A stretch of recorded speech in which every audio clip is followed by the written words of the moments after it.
serene, calm, peaceful. That is the field before the lines and bases are put down.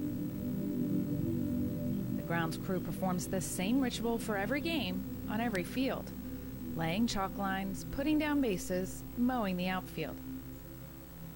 It's as timeless as the game itself, and it's all in anticipation of 2 words: play ball.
serene, calm, peaceful. That is the field before the lines and bases are put down. The grounds crew performs the same ritual for every game on every field, laying chalk lines, putting down bases, mowing the outfield. It's as timeless as the game itself, and it's all in anticipation of two words: play ball.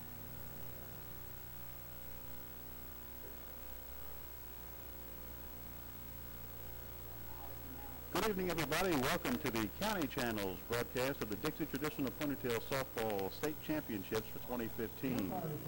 We're at Oscar J. Frazier Park here in Bluffton, South Carolina, and we've got the next game up here will be between Lake Marion and Florence of South Carolina. Let's go over the lineups real quick. First for the visiting team, Lake Marion. Leading off will be the first baseman, number 7, Matty Ziegler, will lead it off for Lake Marion, followed by the second hitter, number 6, Lakin Barnes. Batting third, playing shortstop, number 24, Barry Arden Arant.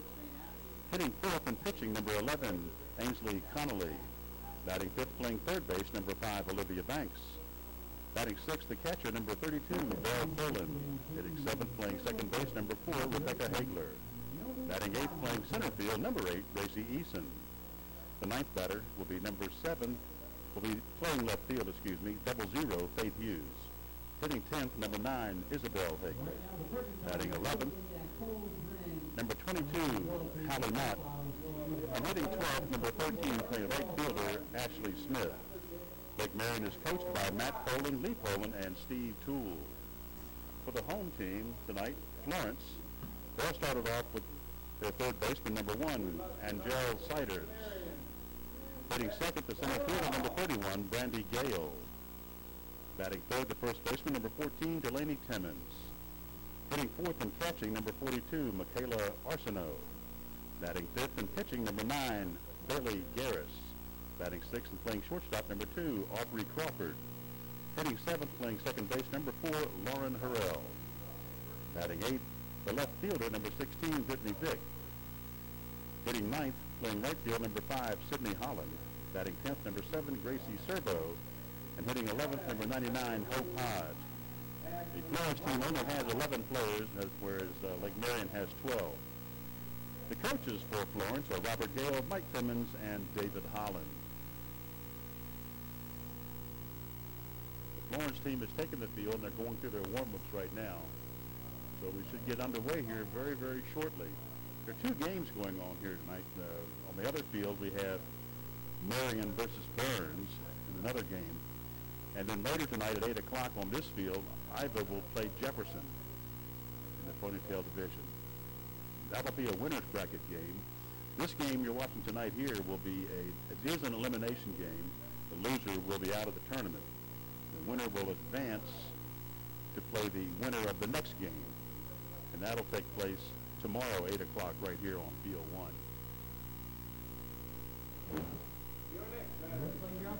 So we're getting ready to start here.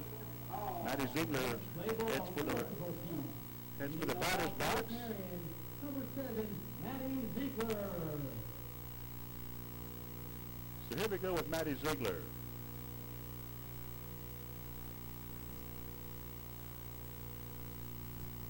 Bailey Garris throws it in there. Ball gets away for ball 1.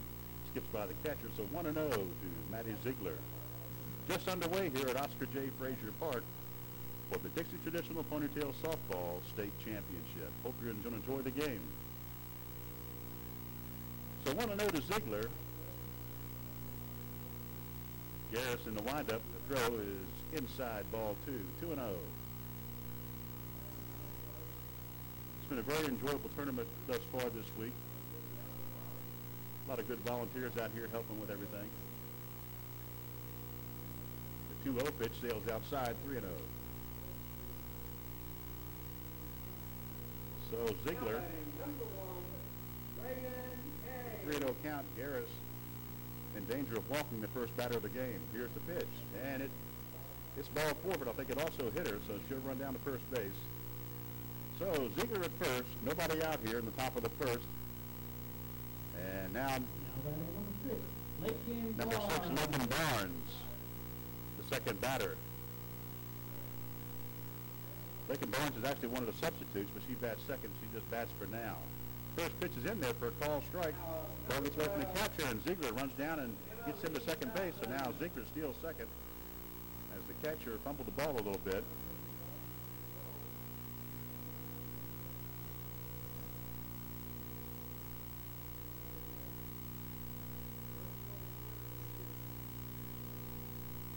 So Lakin Barnes gets back in, one strike to count. And the pitch. Up and away for a ball. Evens the count, 1 ball and 1 strike to Lakin Barnes.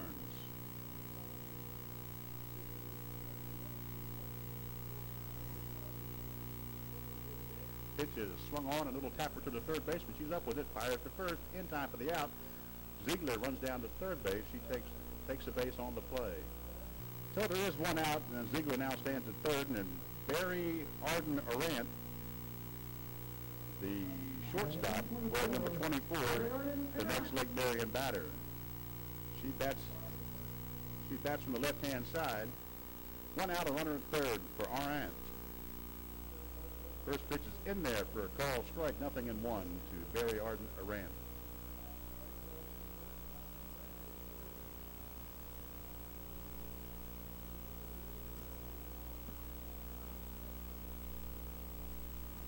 Next pitch misses.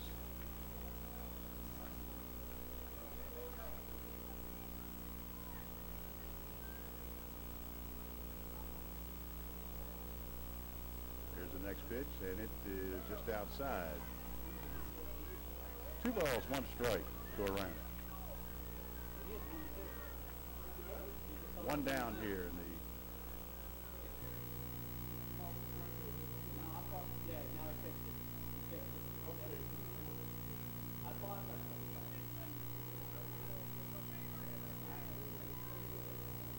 2-1 pitch, swung on and popped up. It's center fielder's coming in, and she makes the catch. Tag at third. Ziegler scores. So that's the second out of the inning. The sacrifice fly scores Ziegler. So with 2 down and nobody on, it'll bring up the Lake Marion pitcher, Ansley Connolly. Number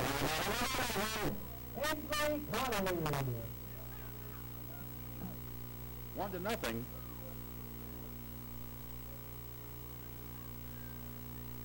So with 2 outs, 1 run in, bases are clear. Pitch and swung on, little line drive, snagged by the second baseman, and that will retire the side. So Lake Marion pitches across the first run of the game, and they'll lead at 1-0 after a half inning of play. You're watching Dixie Traditional Ponytail Softball on the County Channel. That's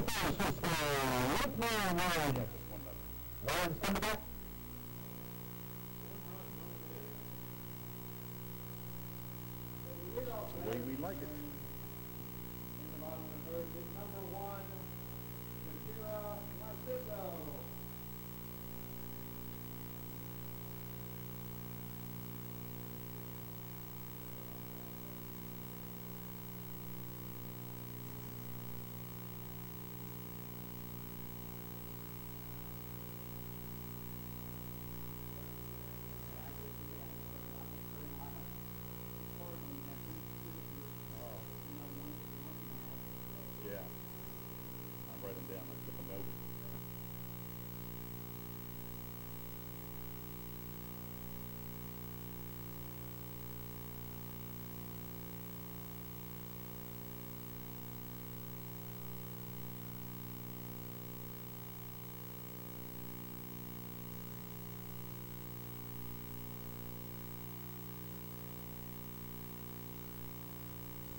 welcome back to Oscar Frazier Park. We're going into the bottom of the first inning, and Florence will now get their first cracks at the bat. And they'll send up their third baseman, number 1, Angel Siders. So Siders will take her place in the batter's box, and we expect the first pitch to her momentarily.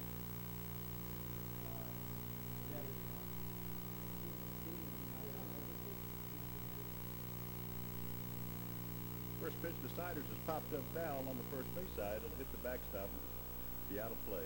No balls and a strike to Angel Siders. And Sleek Connolly doing the pitching for Lake Marion.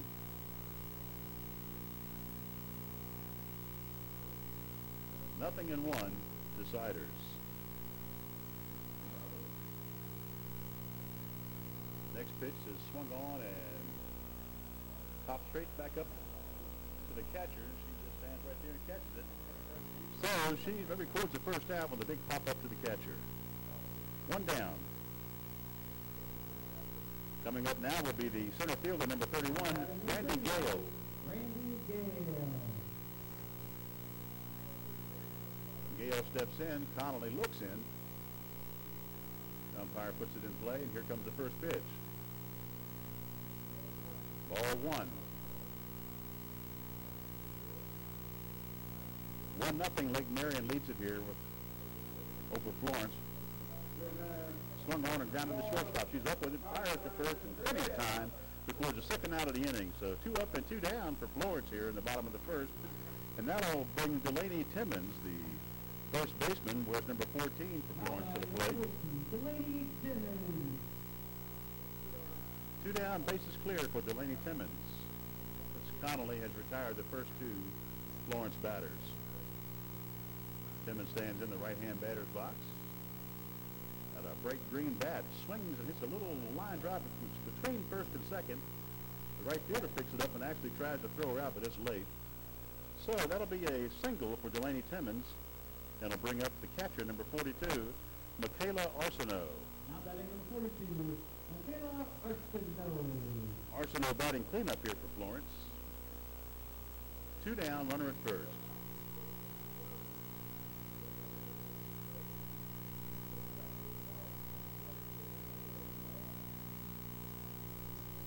So Arsenault stands in now. We're ready for the next pitch. Connolly throws it in there, a swing and a foul ball down the third base side. Nothing in 1 to Arsenault.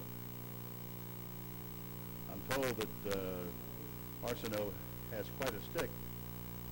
From what I hear from yesterday, she was a big offensive threat for Florence. We'll see how she does tonight. Connolly with the pitch.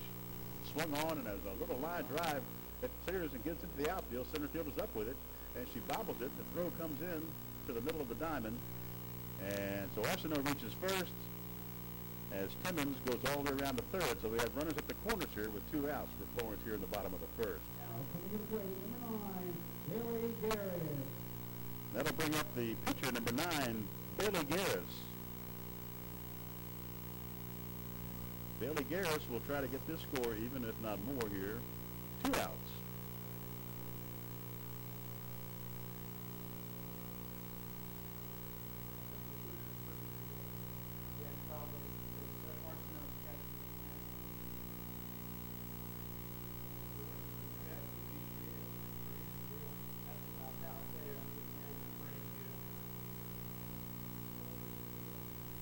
Pitches recorded for a strike. The throw goes down to second base, and she's out.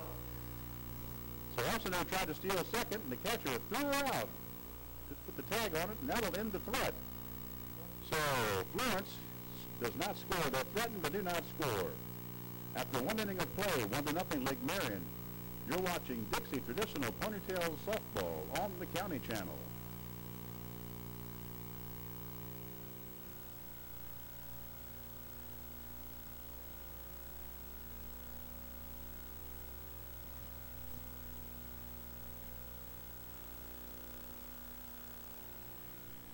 The County Channel is also available on video on demand.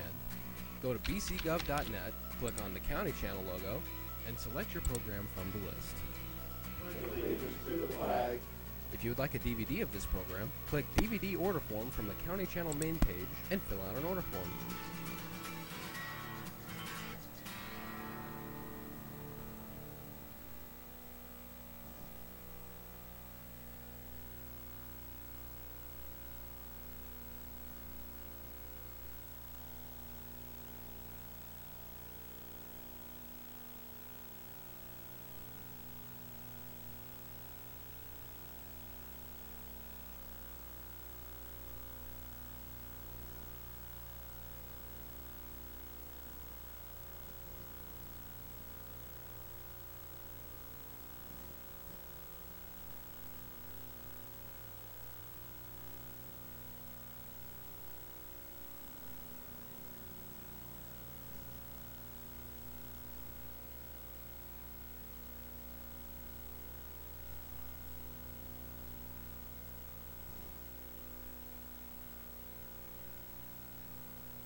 And we're back to start the top of the second inning. Lake Marion sends up the third baseman, number 5, Olivia Banks. She stands in from the right side of the batter's box. Here's the first pitch to her. And it misses, ball 1. 1-0 to Olivia Banks. The Lake Marion third baseman wears number 5 across her back. Here's the 1-0 pitch in there for a call strike. Evens the count, 1 ball and 1 strike to Olivia Banks. 1-0 here early. Lake Marion on top of the second inning. 1-1 pitch, swung on and missed, strike 2. 1-2 now to Banks.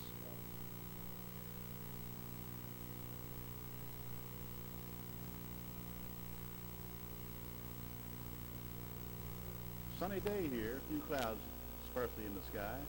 Next pitch misses, ball 2. 2-1 here.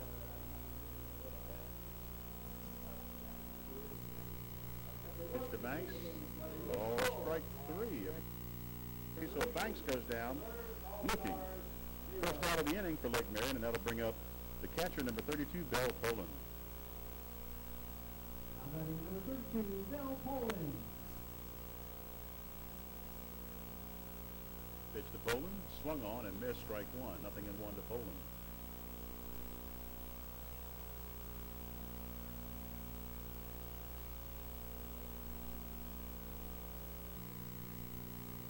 Strike 2 swinging, 0-2.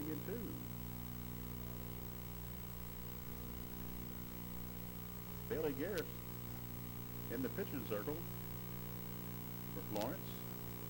And strike 3. Second out of the inning, 2 up, 2 down, both on strikeouts. 1 looking, 1 swinging. That'll bring up the second baseman, number 4, Rebecca Hagler. Hagler stands in for Lake Marion with 2 outs here in the top of the second. First pitch to Hagler, swung on and a ground ball to shortstop. She's up with it. The throw to first is not in time, so she'll beat it out for an infield single for Rebecca Hagler. So with Hagler on first, it'll bring up the center fielder, number 8, Gracie Eason. Number 8, Gracie Eason. 2 down here for Lake Marion at the top of the second inning. Hagler at first, and Gracie Eason stands in. Ready for Garris' pitch, and here it is. A punt attempt goes foul, 0-1.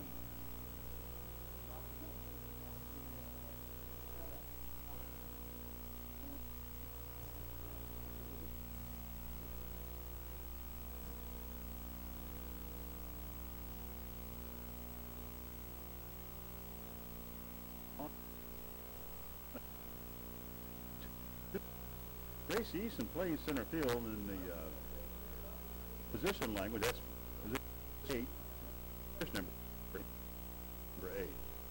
I wonder if 8's which is foul back. Count stays.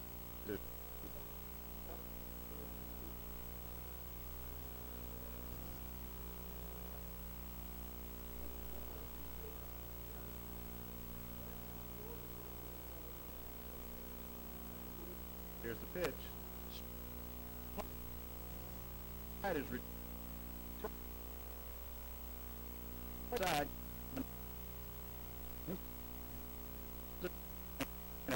Marion, you're watching Dixie Ponytails Traditional Softball on the County Channel.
All right, ladies and gentlemen, here we are for the bottom of the second inning in this game. Florence coming to bat, and they'll start it off with their pitcher, number 9, Bailey Garris.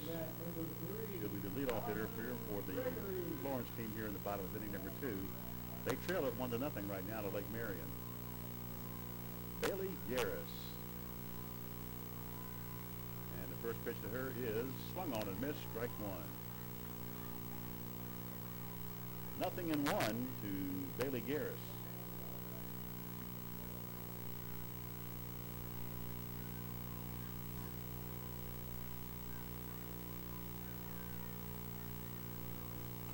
Swung on as a chopper down to third base, picked up, throwing over to first, and it's in time toward the first out of the inning. So Garris is retired, third to first. And that'll bring up the shortstop, number 2, Aubrey Crawford. Now coming to play, Aubrey Crawford.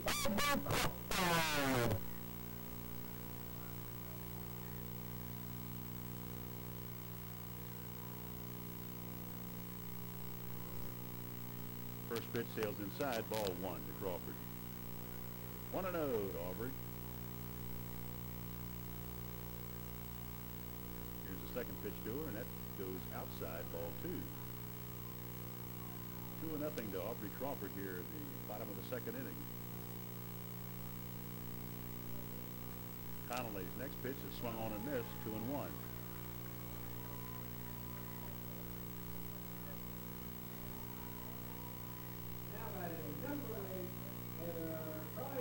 One pitch is swung on and grounded to second base. He's up with it. Goes over to second. That's the second out of the inning. So Crawford is out 4-3, and that'll bring up the second baseman, number 4, Lauren Harrell. 2 outs for Florence here in the bottom of the second. Here's Connolly's first pitch to Harrell, and it's in there for a call strike. 0-1 to Lauren Harrell.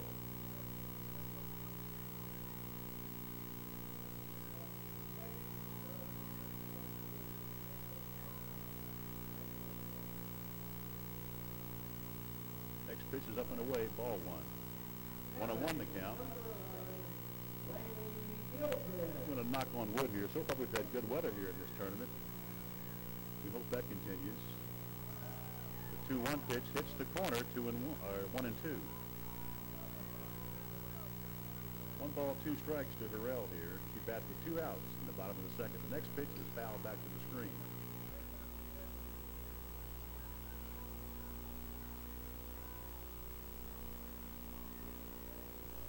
Count remains a ball and 2 strikes to Lauren Harrell. Nobody on base, 2 outs. Next pitch misses, and that evens the count, 2 balls and 2 strikes.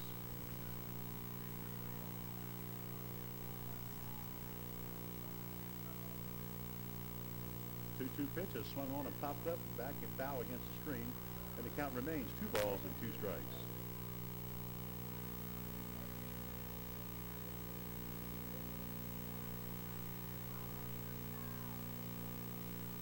Pretty good crowd here at the park watching both of these teams play. A lot of good supporters for them both. Here's the 2-2. Swung on and grounded to the first baseline, and that will be a foul ball according to the home plate umpire. It was close right on the line, but just ticked foul right at the last second. So we'll do it all over again when the count remains 2-2.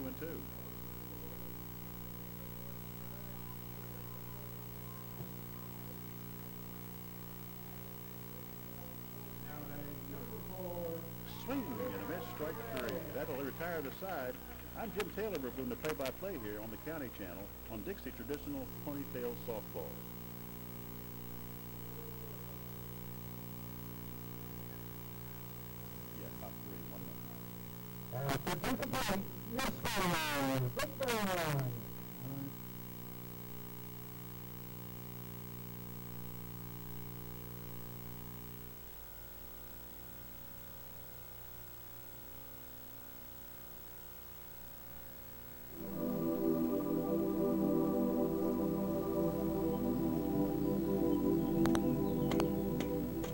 Serene, calm, peaceful. That is the field before the lines and bases are put down. The grounds crew performs the same ritual for every game on every field, laying chalk lines, putting down bases, mowing the outfield. It's as timeless as the game itself, and it's all in anticipation of 2 words: play ball.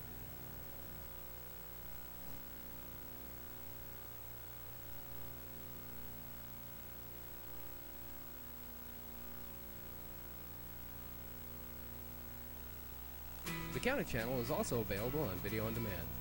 Go to bcgov.net, click on the County Channel logo, and select your program from the list. If you would like a DVD of this program, click DVD order form from the County Channel main page and fill out an order form.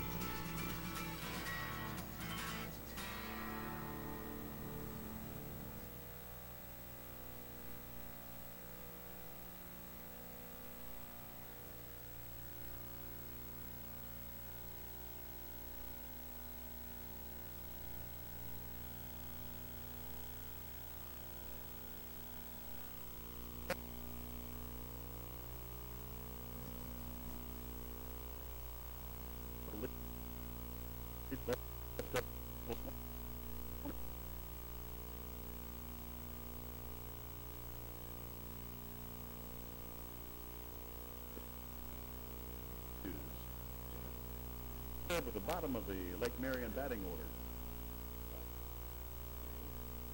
is cut on and missed, 1 and 2.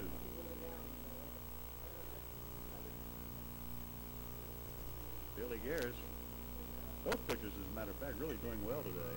There's a ground ball, ticks off the shortstop's glove, and that'll be in there for a, not sure how they'll score that, but it'll be a runner at first.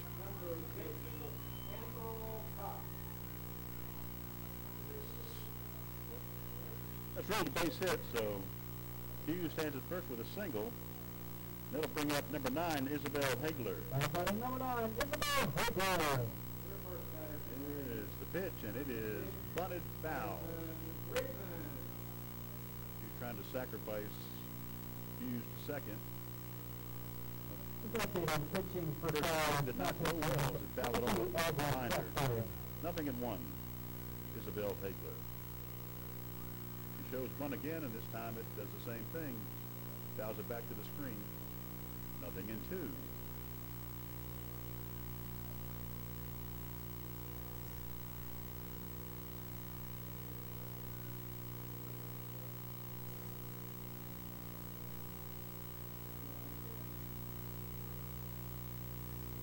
And the 0-2 pitch. Call, strike three. So Hagler goes down on strikes looking. One down, one on. That'll bring up number 22, Howie Mott. Howie Mott, the lime green batting helmet.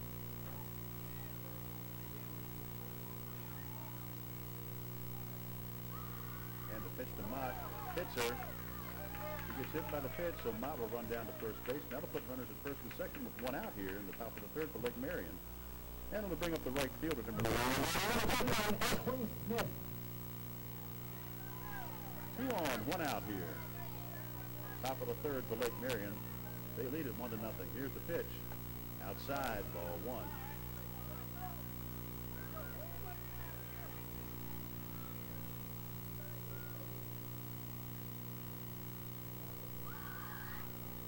Next pitch misses, 1-1. A ball on the strike to Ashley Smith.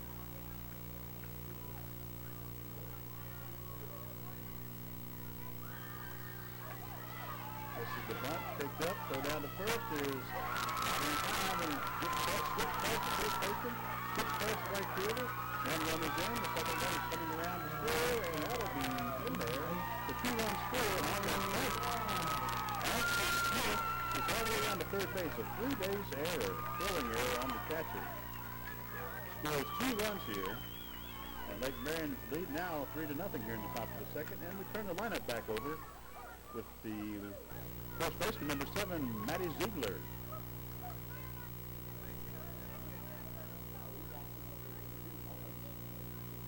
So we're going to have a little discussion here between the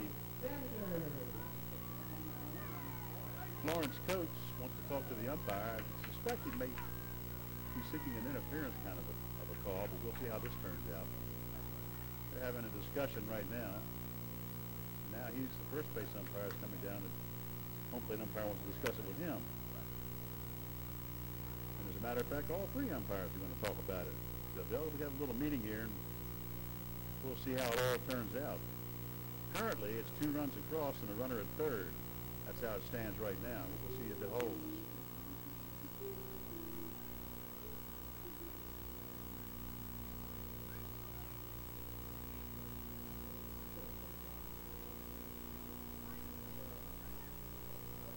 We're in the top of the third.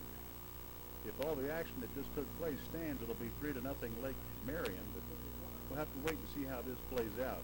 The umpires are still talking about it. And interesting to see what happens here.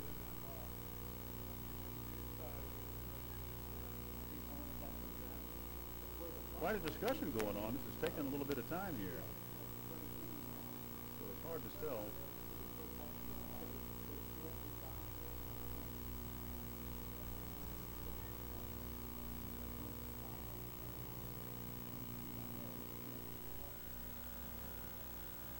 So the discussion is like it's breaking up, and now we'll see what happens here.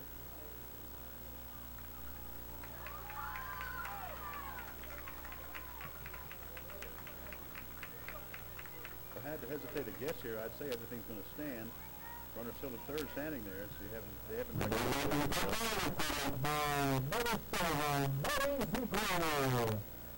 think the Florence coach is not real happy with the situation here, but looks like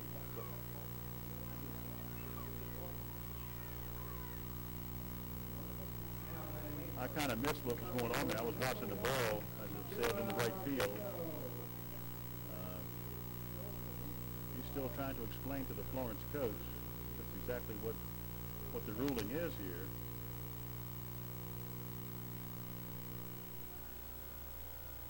And I believe that's going to stand as the coach goes out to talk to the pitcher now. So as it stands, it's 3-0 Lake Marion. 1 out here, I believe, in the top of the third inning. Yes.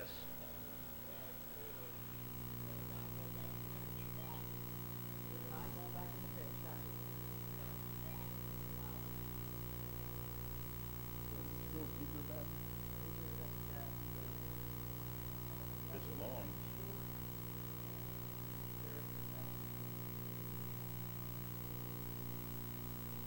So because of the delay, they're allowing the Florence pitcher to take a few warm-ups. There's quite a little delay there while they discussed the situation, whether it was interference or not. And everything's going to stand as it was.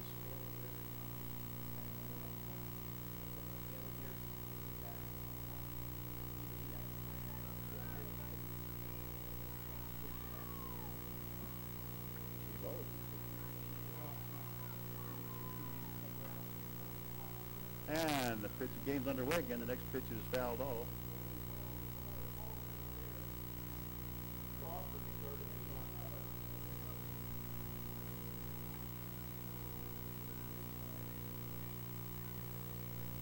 Lawrence has replaced their pitcher. Number 9 has come into pitch, and that's Sidney Holland. Excuse me. That's Billy Garris. Returns to the mound.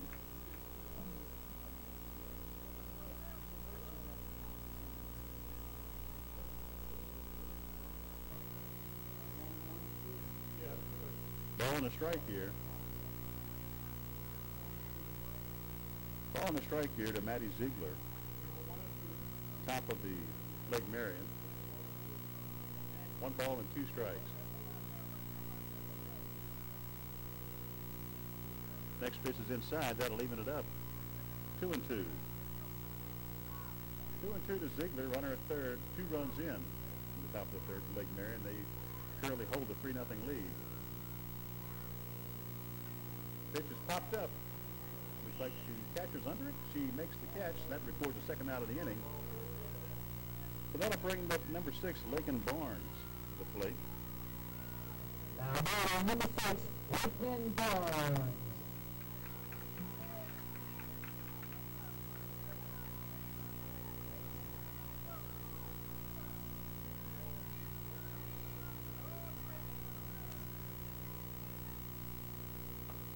First pitch to Barnes goes outside. Ball 1, 1-0 to Lakin Barnes.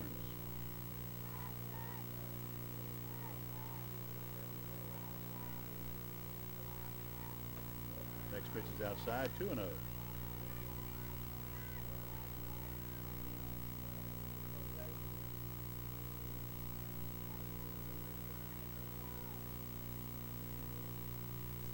Two-0 pitch is outside. Ball 3. Garris falls behind. 3 balls and no strikes to Barnes here. 3-0 pitch is taken in there for a called strike. 3-1.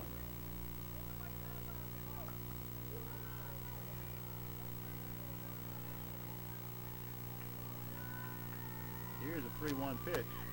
Way outside, ball 4. So Barnes draws a base on balls. She'll be at first. Runners on the corners now with 2 outs for shortstop number 24, Barry Arden Arant. Now batting number 4, Barry Arden Arant.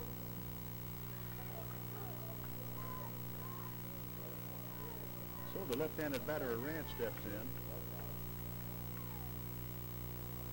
here's the first pitch to her. And it is low for a ball. 1-0 to Arant.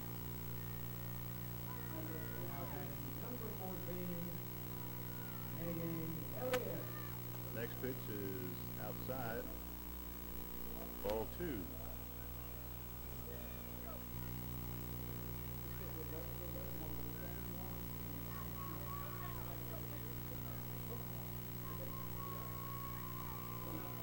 Next pitch is ball 3, and now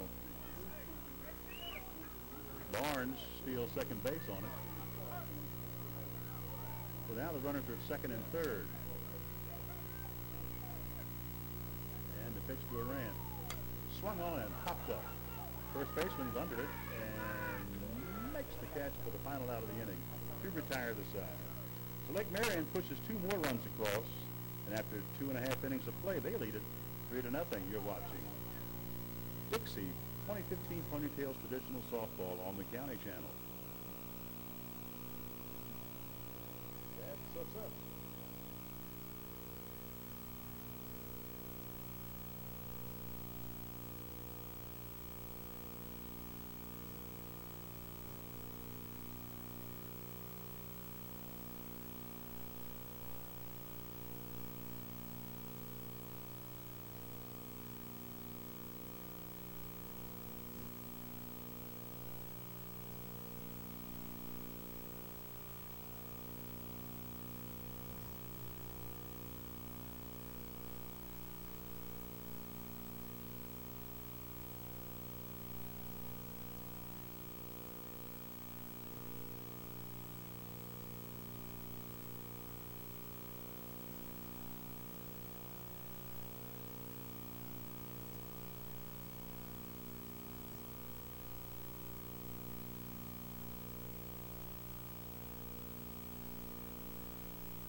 Welcome back to the County Channel as we begin the bottom of the 3rd inning. And Florence will start it off here with their left fielder, number 16, Brittany Vick. She stands up on the right side. Here's the first pitch to Vick. Swung on and fouled back to the screen, 0-1.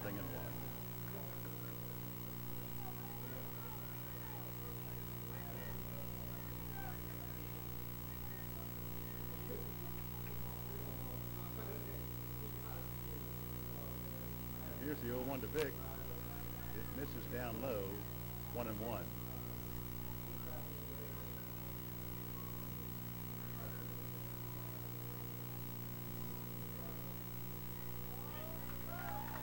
Next pitch is in there for a called strike. 1 ball and 2 strikes to Brittany Vick. 3-0 Lake Marion here as Florence bats in the bottom of the 3rd. Next pitch misses.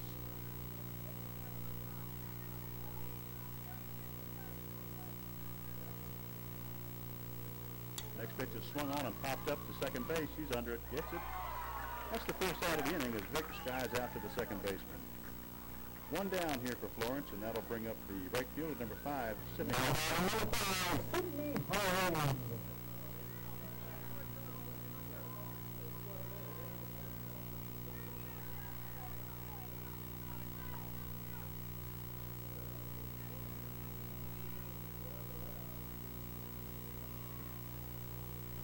First pitch to Sydney Holland is swung at and missed, 0-1.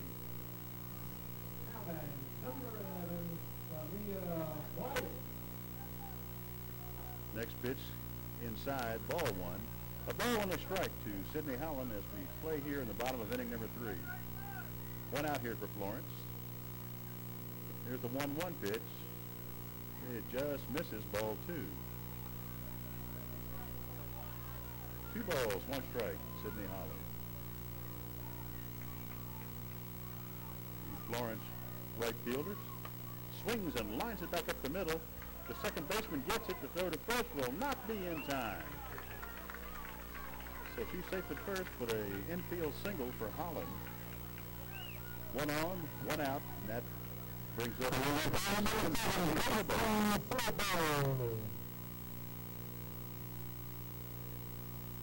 so Serbo bats here with one on and one out here for Florence, trailing 3-0 here in the bottom of the third.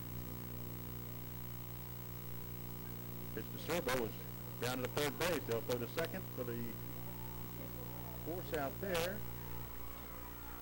And a double play.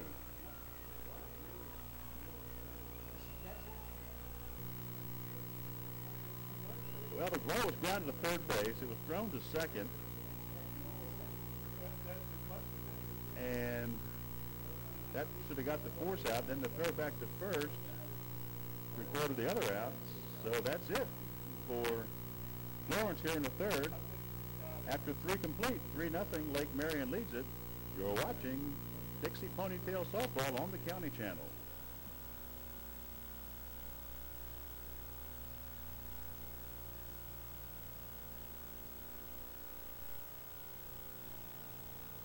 The County Channel is also available on video on demand.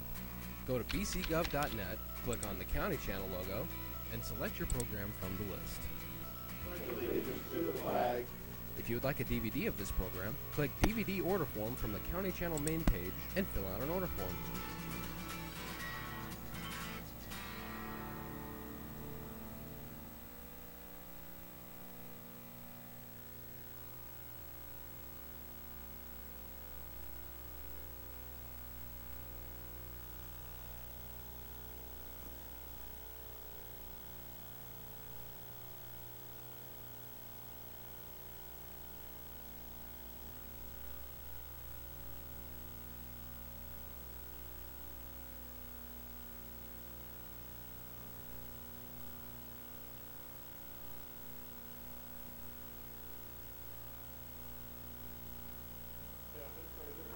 We're back here as we start action here in the top of the inning number 4.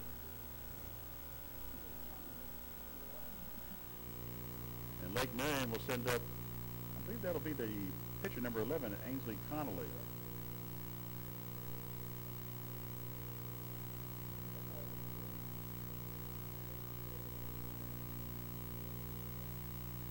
Florence is completing their warm-ups. And the home plate umpire is ready to cross off the plate, so we should be underway here shortly in the top of inning number 4 with Lake Marion in front, 3-0. So Connolly steps in. She asks for time while she gets settled in the batter's box.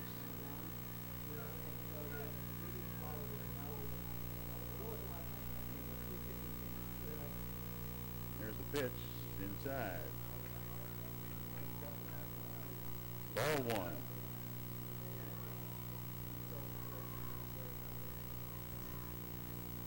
Here's the 1-0. Swung on and popped foul out of play. That'll even the count of the ball and the strike.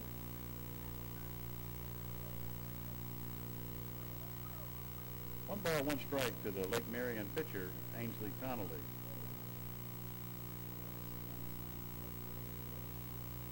And the pitch swung on and grounded right back to first, or back to the pitcher. She picks it up and throws it to first to record the first out of the inning. So Connolly is retired. That'll bring up the third baseman, number 5, Olivia Banks. Number 5, Olivia Banks.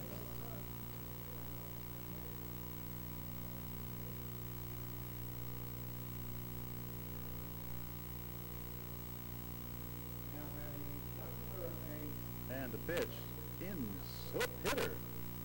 Must have caught her on the left side, left leg, or yes, it looks like, and she runs down to first base. So Olivia Banks takes her place, being hit by the pitch, and that'll bring up the pitcher, Bell Poland.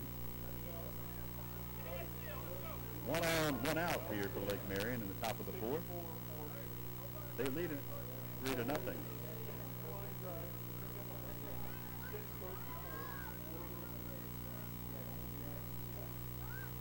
The pitch is fronted at and foul back to the screen.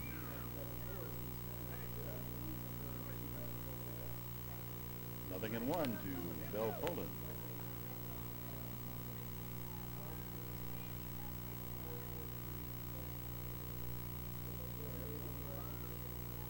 Here comes the 0-1. Misses inside. 1-1. Banks on first, Poland at the plate. 1-1 pitch. Swung on and hits a high fly ball. Shortstop is backing up, and she drops it, but she picks it up and throws to second and gets the force out there. So that negates any error she would have gotten on the play, as she does record the force out. So that's 2 outs in the inning, and Poland takes her place at first base, and that'll bring up the second baseman, number 4, Rebecca Hagler. She settled under it, looked good, but then just ticked off her glove, but she was able to record that second out. And the next pitch skips away from the catcher, and Poland will run on down to second base, and that's where she'll be. 1-0 to Rebecca Hagler here.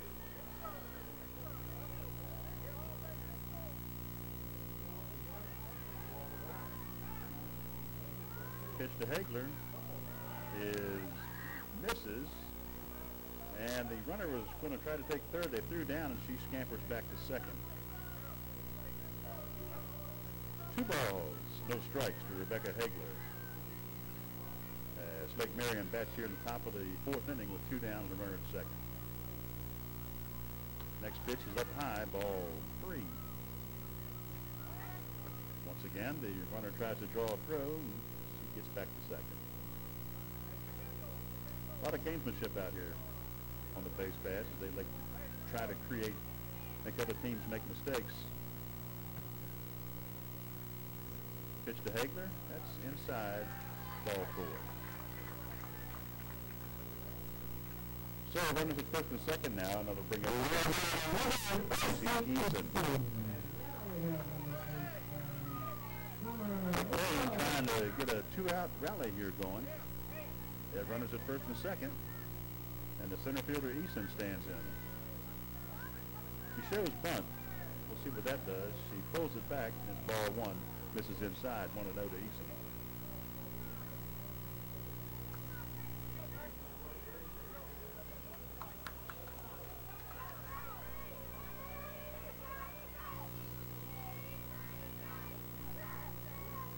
Next pitch is on the outside corner. That's a strike 2. The runner tries to go down, and she does get back to second. Looks like they might have had a play on her, but they decided to hold the ball to third, and both runners maintain their positions at first and second. A ball and a strike to Eason. Runner at second came a long ways down between second and third that time, but she got back. The next pitch is fouled off out of play to the right-hand side over the first base dugout. A ball and 2 strikes.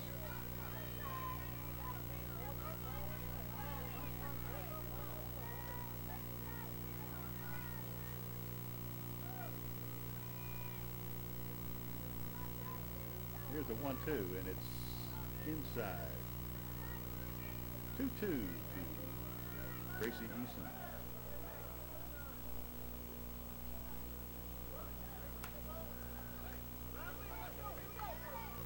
The Lake Marion center fielder.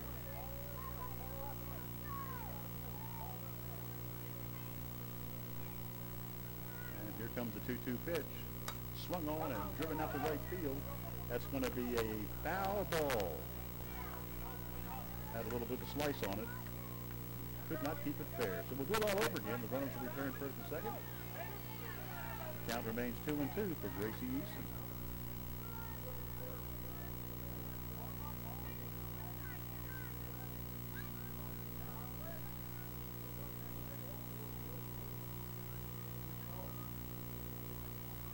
And we have timeout on the field.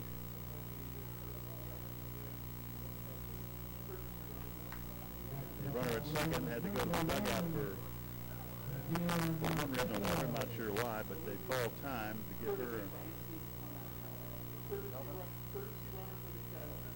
Okay, we have a courtesy runner coming in for the catcher at second base. That was the deal on that. Okay. Courtesy runners are allowed for catchers here. And the 2-2 pitch is inside, ball 3. The count goes full to Eason. Faith Hughes in the on-deck circle would be next.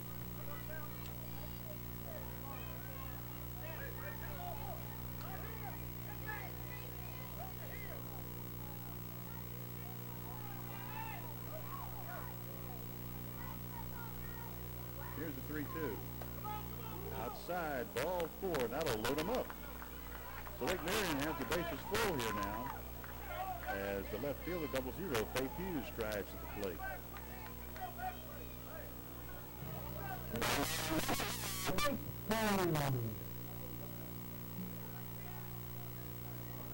So Florence in a little bit of a pickle here with the bases jammed. They do have 2 outs on Lake Marion, so they still have an opportunity to escape this inning without any more damage. And the next pitch sails up and away, ball 1 to Faith Hughes.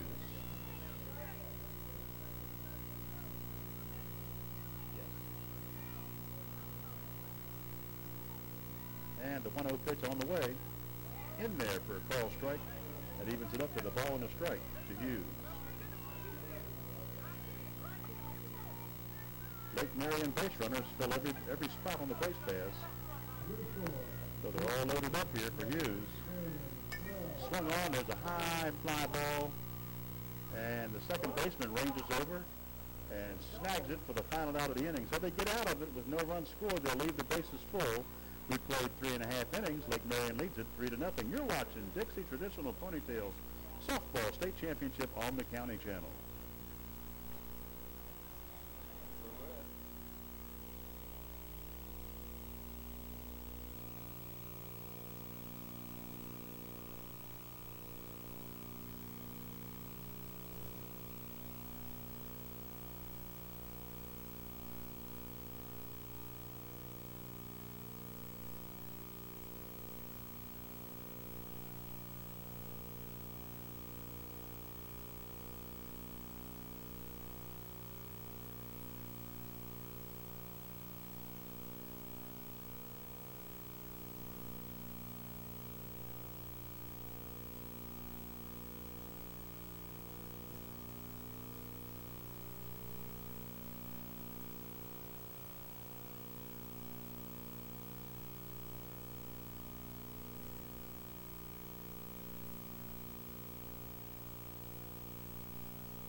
And we're back here on the County Channel, entering the bottom of the 4th inning as Florence will lead things off here. Swung on and foul back to the screen. This is Hope Hodge, number 99, leading it off here for Florence. 0-1 to Hodge. They need to get a rally going. They're trailing right now, currently 3-0 to Lake Marion. The 0-1 pitch to Hodge, misses, ball 1. 1 ball and 1 strike. Hope Hodge, the number 11 batter here. Swing and a ground ball up the third base line, but it'll go foul. And the count will go to a ball and 2 strikes to Hodge.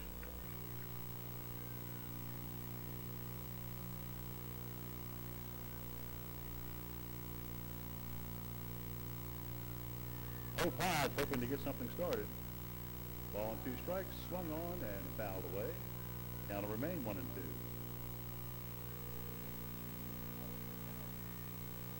Hope is trying to keep hope alive. As Florence bats here in the bottom of the 4th, down by 3. There's the pitch, and it's swung on the ground to third base. Just is fair. Third base is up. It throws across the diamond to first. You're towards the out, and there's one away here for Florence in the bottom of the fourth. So Hope is retired, and that'll bring up Angel Siders, the third baseman, wearing number 1 for Florence here, as the lineup turns back over to the top. Now batting number 1, Angel Siders.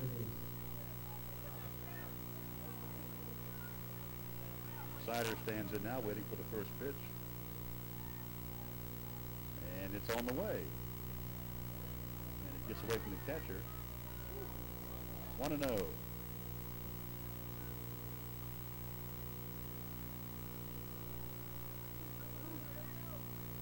One ball, no strikes to Angel Siders with 1 out here in the bottom of inning number 4. Here's the 1-0 pitch, swung on him and missed. Strike 1. So the count evens out of the ball and the strike.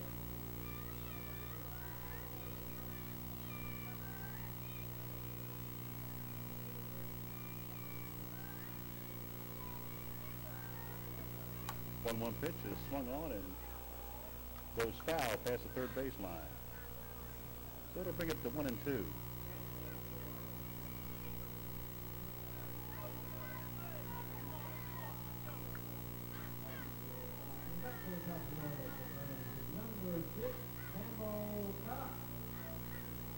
So 1-2 here to Siders.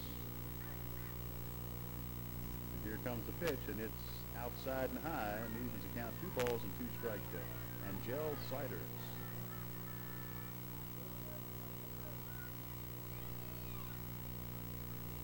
Sunny day, lots of sunshine here at Oscar Frazier Park today.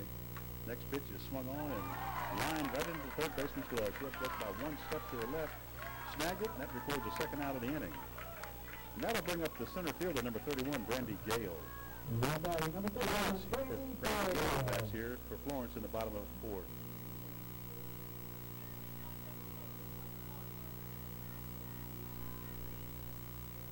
So far, Connolly has managed to keep Florence off the scoreboard, and it's about to 2 out of the ground ball. That goes up the middle. Shortstop made a dive for it, could not come up with it. It's corralled by the center fielder who throws it back into the second base, and so Gale out single. And the Florence first baseman, number 14, Delaney Timmons, will come to the plate to see if she can keep this inning going.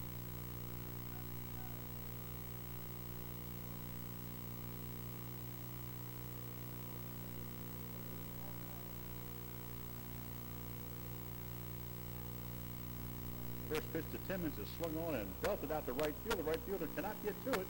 He gets it, bobbles it a little bit, picks it up, and throws it back in. Meanwhile, the runner at first goes all the way to third. And so there'll be runners standing at the corners here with 2 outs in the bottom of the 4th for Florence. Now batting number 14, It's a good single to right. That'll bring up Michaela Arsenault, the Florence catcher, number 42. I've heard a lot about this hitter. They say that she is a terror with the bat. We'll see if she can do anything here to help the Florence cause as they bat here in the bottom of the 4th inning. She had 3 hits recorded yesterday, I'm told, and she's already had 1 today when she earlier drove a line drive single to center field. But she can really do some damage now with the runner at third and the runner at first, and they're down 3-0. They could use her hot bat right here.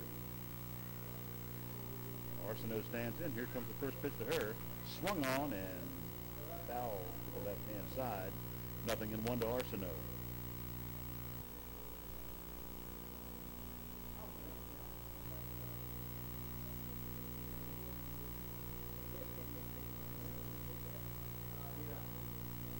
Arsenault grabs a little dirt, rubs it on her hand, stands back in.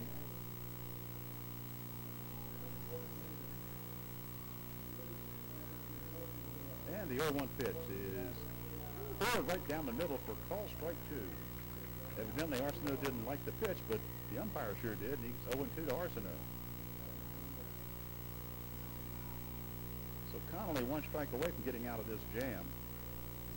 Here it is. Swing and a miss. He struck her out on the ball, but looked outside the strike zone. So Arsenault can't come through for Florence here in the bottom of the 4th. They'll leave runners at first and second, stranded. No score for Florence in the fourth, and it goes to the top of the fifth with a 3-0 Lake Marion the Dixie Traditional Ponytails Softball State Championship on the County Channel.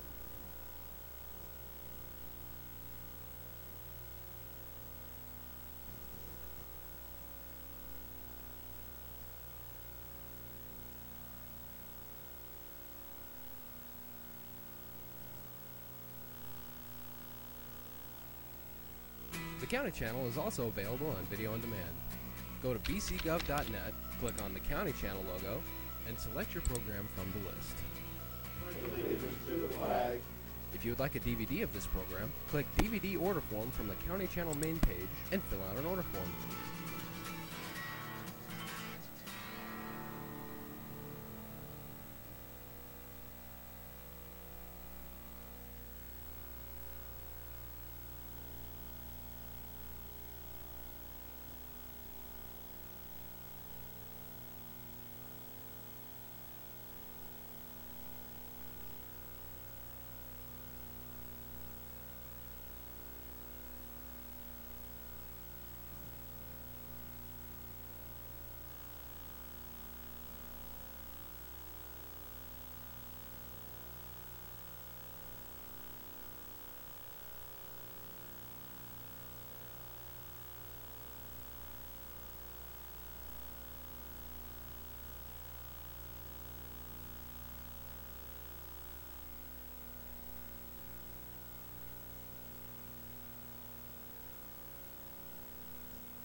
And we're back here as we go to the top of the fifth, and Lake Marion goes to the bottom of their batting order.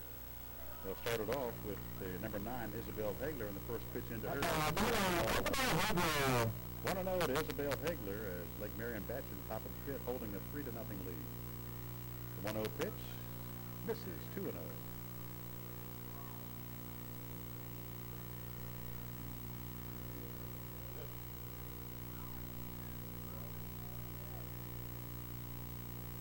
Florence blew a good opportunity last half inning to get on the scoreboard, and the 2-0 pitch is in there for a call strike, 2-1. They had him at first and third with what we thought was their best hitter, but she just couldn't come through at that time. Well, you can't do it 100% of the time, all the time, so maybe next time. 2-1 to Isabel Hagler as she bats here in the top half of the fifth inning for Lake Marion. Swinging a ground ball to third base. This fair. Third base is up with it. Throws across the diamond to first in time to record the first out of the inning. So Hagler's retired, 1 out, and that'll bring up number 22, Hallie Mott. Now batting number 22, Haley Mott.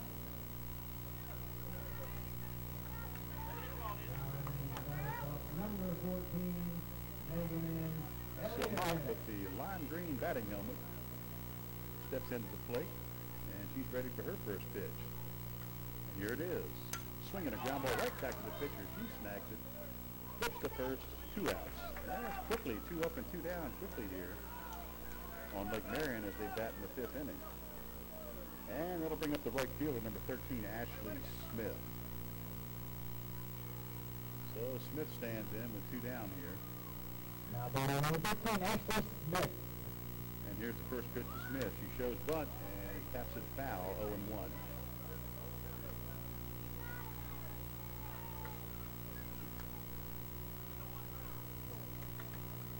Smith's just trying to get on base here to bring the.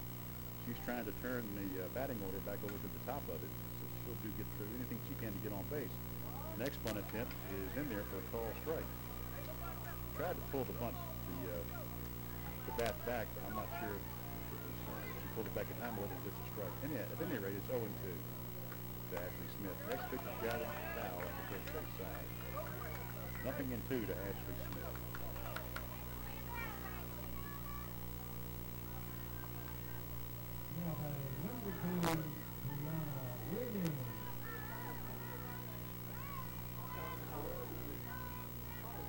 And the 0-2 pitch is outside and high. Ball and 2 strikes now to Ashley Smith, the Lake Marion right fielder.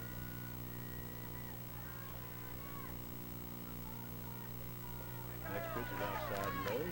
Evens the count, 2 balls and 2 strikes.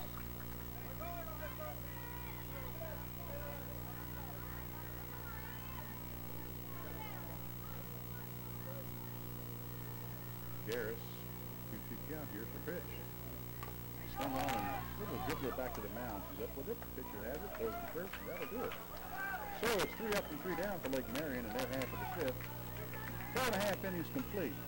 3-0 Lake Marion. You're watching Dixie Traditional Ponytail Softball State Championship on the County Channel.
And we're back here to begin the bottom of the 5th inning. Florence will send up their pitcher, number 9, Bailey Garris, to the plate, trying to help her own cause.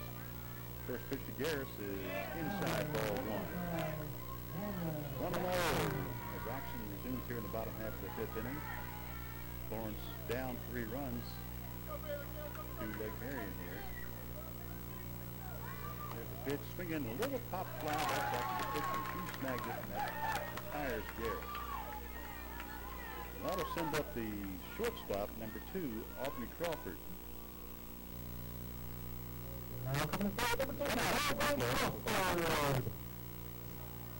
In the batter's box, here's the first pitch. Swing and a miss, strike 1 to Crawford.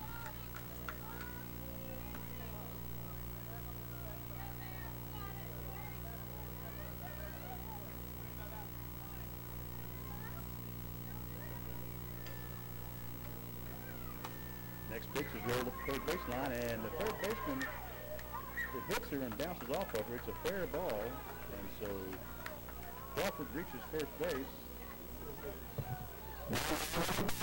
There's a runner at 1 out, and the second baseman, number 4, Lauren Harrell, stands in next.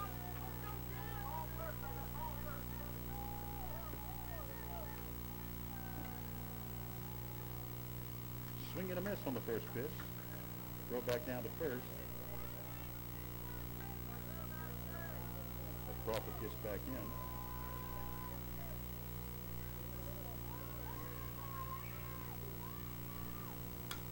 Swung on, there's a high fly ball.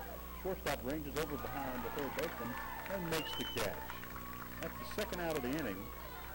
So Lauren Hill retired on the sky ball to the shortstop. And that'll bring up the left fielder, Whitney Vick. So Vick bats for Florence here with 2 outs and a runner at first near the bottom of inning number 5.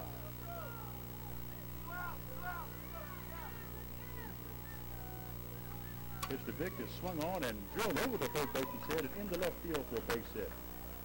So that'll put runners at first and second with 2 outs. And it'll send Sydney Holland to the plate. Florence trying to mount a 2-out rally here. They have runners at first and second, trailing 3-0 to Lake Marion here in the bottom of the 5th.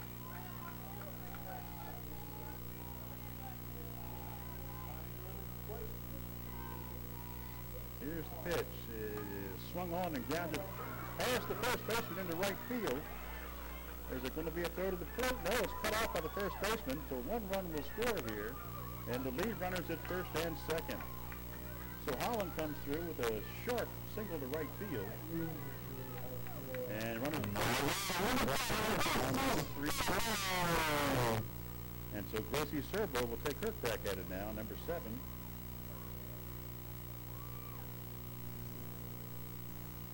Serbo takes the first pitch in there for a call strike.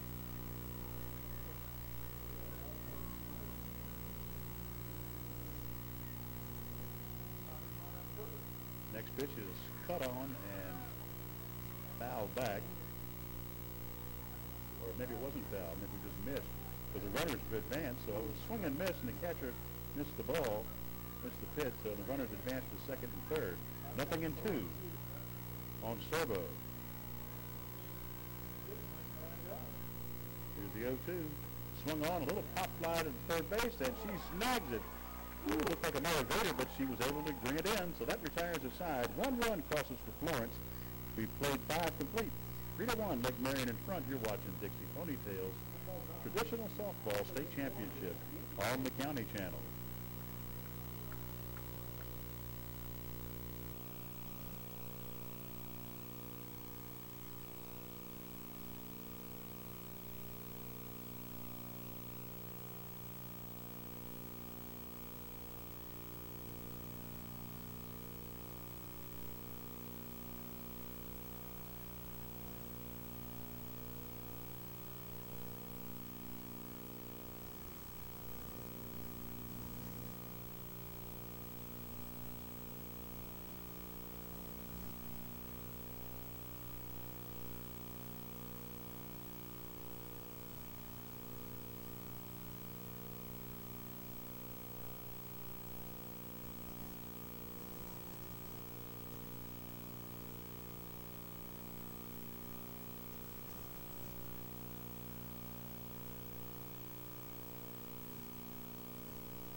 The top of the 6th inning, and Lake Marion will go to the top of their batting order with the first baseman, number 7, Maddie Ziegler. First pitch misses for a ball. 1-0 to Ziegler as we begin action here in the top of inning number 6. Lake Marion currently holds a 3-1 lead. The next pitch is outside, ball 2. 2-0. I was just told by the scorekeeper that Lake Marion has a total of 2 hits, but they have 3 runs, where Florence has 8 hits and only 1 run today. Line drives caught by the shortstop for the first out of the inning. Ziegler hit it well, but it was right at the shortstop. And that'll bring up Lakin Barnes, number 6. Lakin Barnes bats here for Lake Marion with 1 out here at the top of the 6th. Here's the pitch. Inside, ball 1 to Barnes. Lakin Barnes.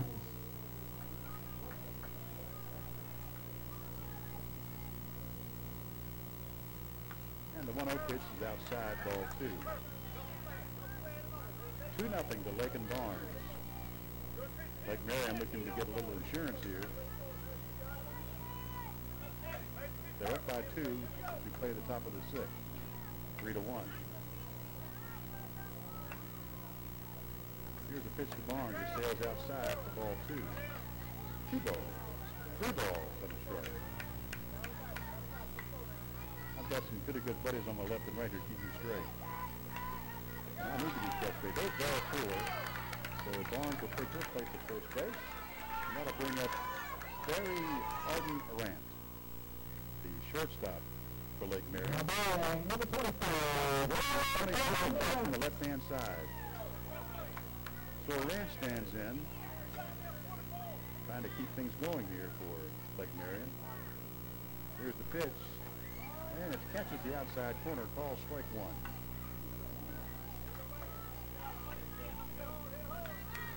One down here for Lake Marion as they have a runner at first, and Arant stands in with 1 strike.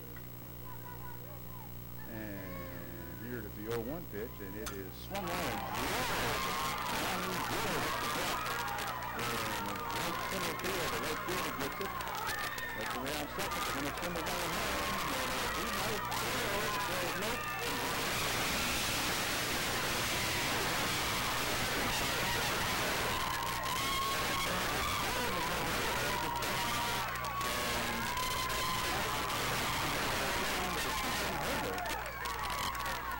And inside the plate field for Arant, and that'll Barry Arden Arant as she pads 2 more runs on the board and is now 5-1 Lake Marion. And that'll bring up Ainsley Connolly, the recipient pitcher for Lake Marion. She received 2 runs to pad her lead, and that pitch comes inside and nicks her on the leg, and she'll run down to first base. Hit by the pitch, Ainsley Connolly. So Connolly goes to first. 2 runs already across the board here in the top of the 6th, with a 5-1 Lake Marion lead, and that'll bring up Olivia Banks, the Lake Marion third base.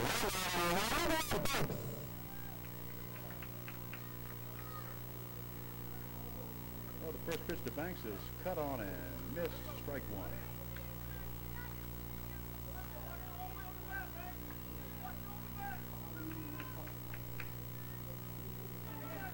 So Lake Marion answers the 1 Florence run in the bottom of the 5th with 2 here in the 6th.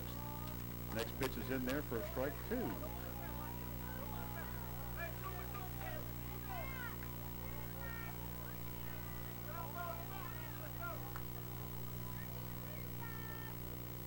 Nothing in 2. Here it is.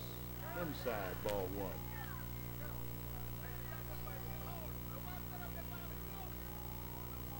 One ball, 2 strikes to Olivia Banks. Here it is. Inside, ball 2. Equals the count. 2 balls and 2 strikes to Banks.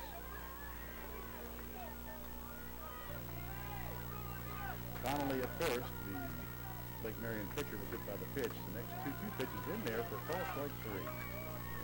So Banks goes down looking here for the second out of the inning.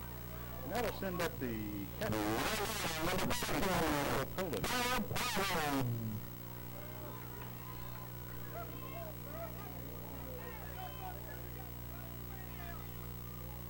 First pitch to Poland is swung on and missed.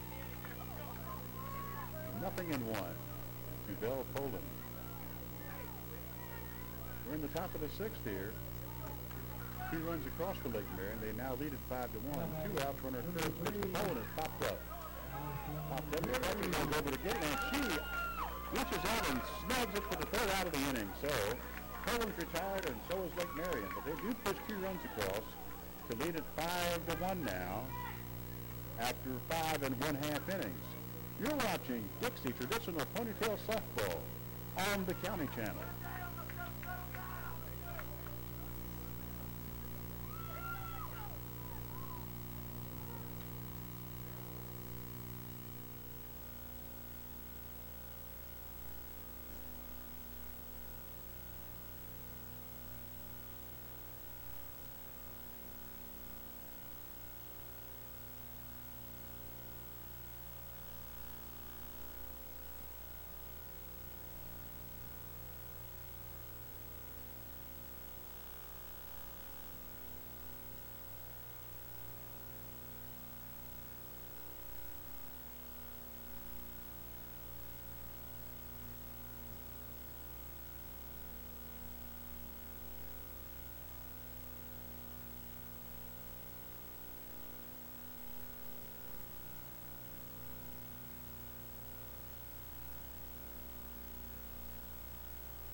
And we're back here as Florence will need a good-sized rally here to get things going and keep hope alive. And to keep hope alive, they'll send Hope Hodge to the plate, number 99, to lead it off here for Florence.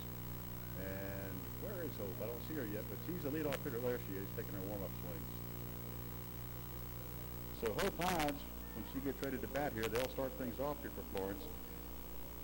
And the last half of inning number 6, the last hope for Florence. As they'll need at least 4 runs to extend this game. If not, Lake Marion would advance, and if Lake Marion does advance, they will play at 6 o'clock tomorrow. So Hope Hodge stands in now. Looks for Richard first pitch, and here it comes. And it misses, ball 1 to Hope Hodge.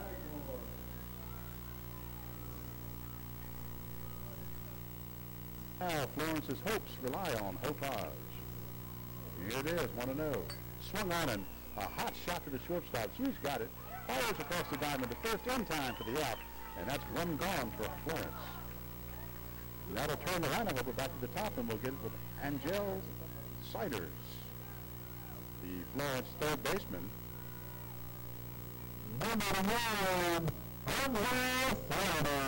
Siders tries to keep it going for Florence here.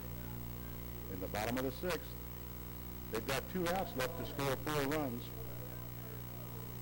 Well, we'll see what happens here with Angel Siders. The first pitch to her is in there for a called strike. Florence has out-hit the Lake Marion team by quite a margin, but it's not the hits that count. It's the ones that cross the plate, and Lake Marion has 5 of those, and Florence only has 1.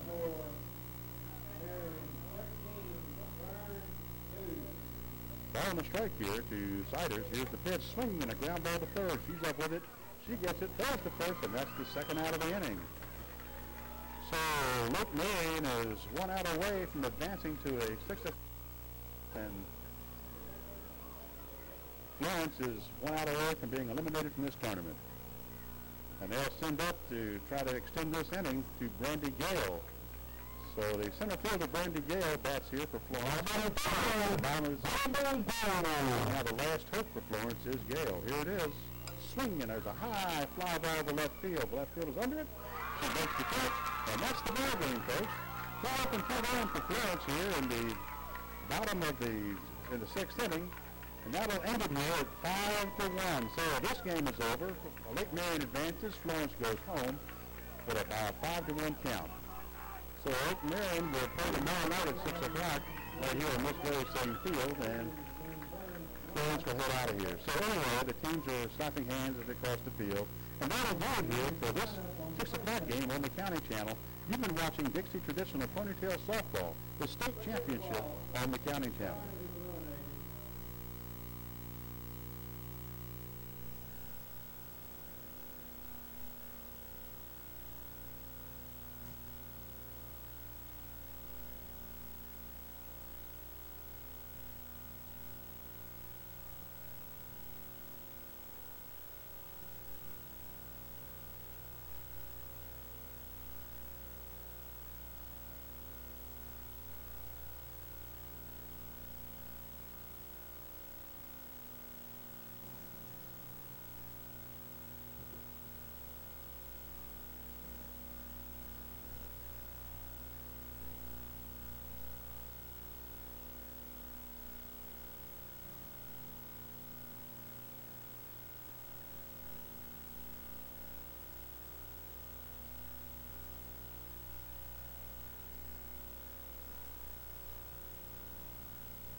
Serene, calm, peaceful.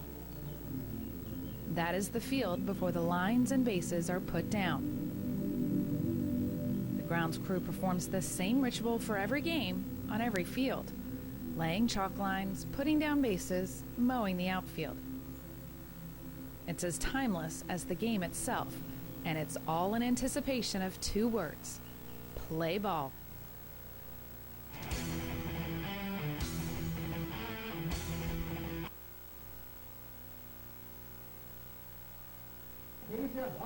And welcome back to the County Channel, everybody, for the second game of the evening, the final game of the evening.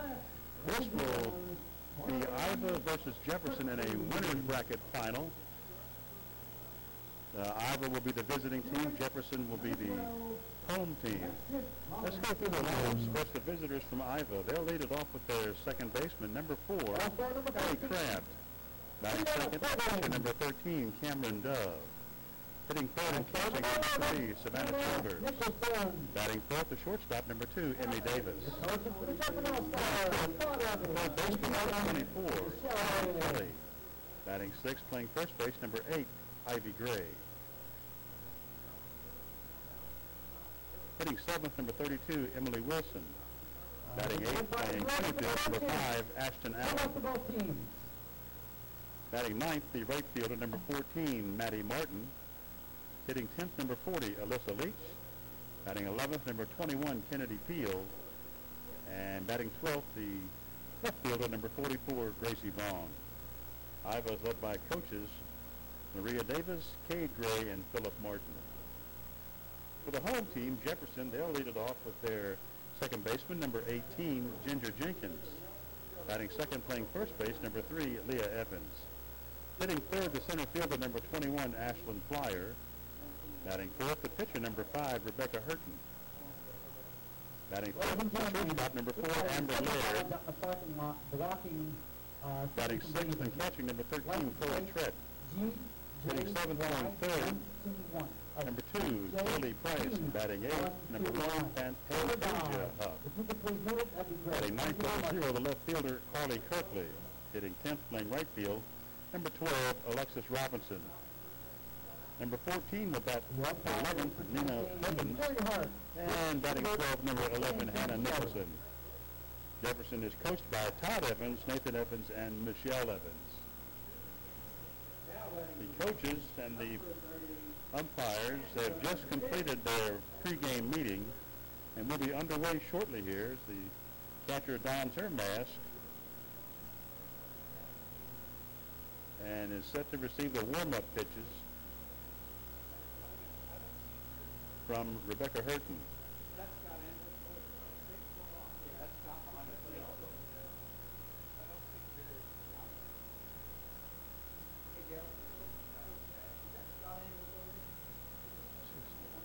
So as soon as they finish their warm-ups, Ellie Kraft will be the leadoff batter here for Ivan. She's just waiting for the Jefferson pitcher to complete her warm-ups, which,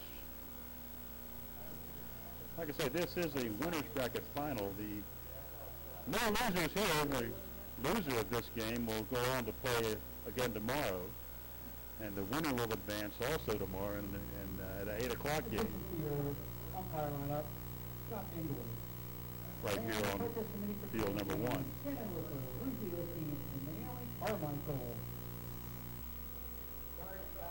The loser of this game will face off against Marion tomorrow at 6 o'clock right here on this field.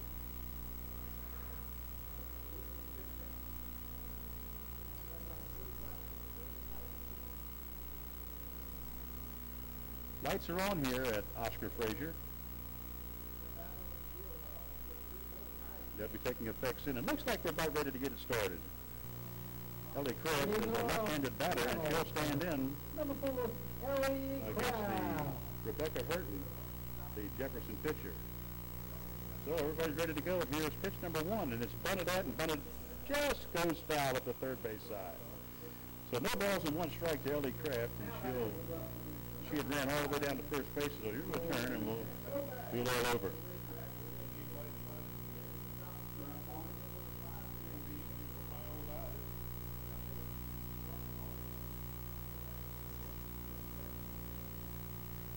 Here's the 0-1 pitch to Kraft, bunted out again, and it goes foul again. No balls and 2 strikes to Ellie Kraft.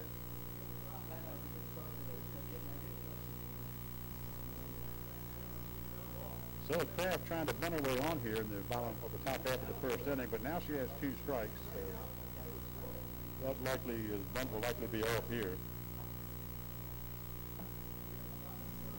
And the 0-2 pitch is on the way. Swing and a miss, strike 3. So Ellie Kraft starts things off for Ivor by striking out, and that'll bring up the pitcher number 13, Cameron Dove. Cameron Dove also bats from the left-hand side, so the first 2 batters for Ivor are both left-handed hitters. So Dove stands in, waits the first pitch, and here it comes. She bunts at it, and it also goes foul. So Ivor trying to do a little small ball here early in the first inning, trying to get something started. But so far it has not worked. 1 strike to Cameron Dove.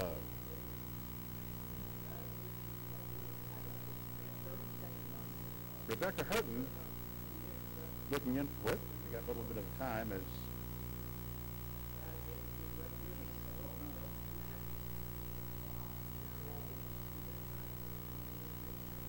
all right, looks like we're set ready to go again. Here's Cameron Dove, 1 strike on her. Here's the pitch. And it was, looks like it was counted as a ball. Looked like I thought she might have, didn't appear as she pulled the bat back, but I didn't see an indication of a strike, so I'm going to go with 1-1. And here it comes. The 1-1 pitch is bunted at and stays foul.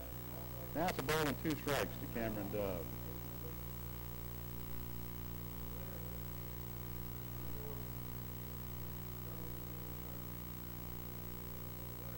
Here's the pitch for her. Upstairs, ball 1. 1 ball and 2 strikes. Rebecca Hurton. So it's 2 balls and 2 strikes. Here's the 2-2 pitch. Swinging, line back up the middle and on into center field for a base hit. So Cameron Dove reaches on a single to center. And that'll bring up Savannah Chambers, the catcher. Number 3, Savannah Chambers. Savannah Chambers dons uniform number 3 for Ivor. She'll bat with 1 out and 1 on here in the top of the first.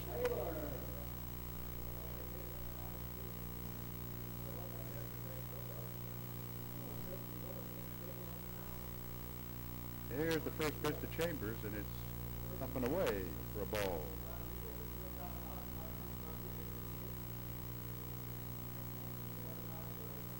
Rebecca Hurton in the circle for Jefferson. And she's pitching to Savannah Chambers, 1 ball and no strikes. Here's the pitch. In there for call strike. Runner goes down to second and slides in safely with a stolen base. So Dove steals second. She's now stands out there with 1 out. 1-1 to Chambers.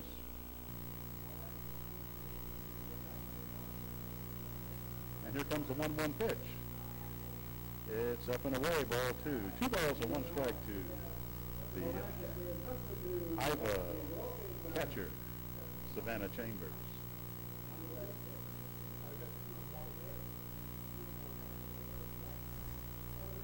Here's a 2-1 pitch. Swing and a ground ball right back to the pitcher. She'll throw over to first to record that out as Dove goes on down to third base.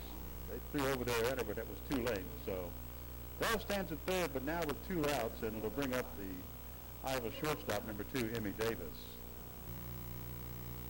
Now batting number 2, Emmy Davis. So 1 runner at third, no score as of yet. Emmy Davis stands in, trying to get the runner home from third, so Ivor could break out on top. But we'll see how this plays out. Hurton goes into a windup, and here it comes. Swing and a ground ball to first base. First baseman has it. She runs over, steps on the bag, and that will retire the side. So for Ivor in the first, no runs on 1 hit, no errors, and 1 left. Half inning in the books. Ivor nothing. Jefferson coming to bat. You're watching Dixie Traditional Ponytail Softball on the County Channel.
we're back for the bottom of the second inning. Jefferson will send up their second baseman, number 18, Ginger Jenkins. She's also a left-handed batter, and she stands in to face Cameron Dove, who was in the pitching circle for Iva. So Cameron Dove will be throwing to Ginger Jenkins as Jefferson takes their first cracks at the bat. Here in the bottom half of the first inning, Dove looks in, and the first pitch is on the way, and it sails outside. Whoop, wait a minute. Correct me, off the outside corner for a strike. 0-1 to Ginger Jenkins.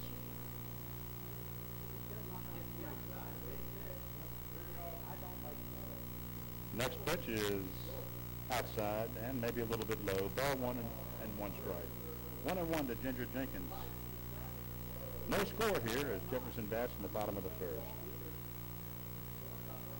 Here's the 1-1 pitch swung on this little ground ball. The pitcher grabs it, throws to first, and it's just in time for the out. So Jenkins grounds out 1-3, and that's the first out of the inning for Jefferson. And that'll bring up first baseman, number 3, Leah Evans. For Jefferson.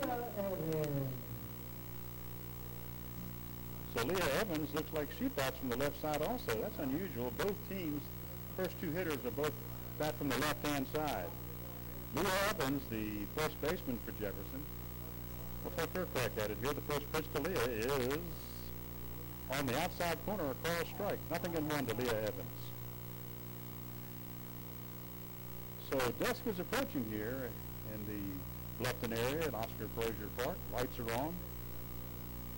Next pitch is up and away, 1-1. Very beautiful setting out here. The sun sets in the west. Has a little bit of a yellow hue, or orange hue actually, coming across the trees here at Oscar J. Frazier Park. Here's the 1-1 pitch.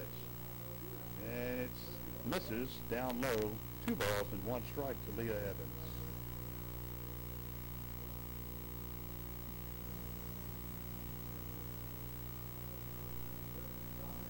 Here comes the 2-1. Low and away, 3-1. So Leah Evans, one more ball will put her at first base. As she stands in there with a 3 balls and 1 strike count. Cameron Dove with the pitch, swing on and foul back to the screen. Little number on the ground. That throws the count up 3 balls and 2 strikes.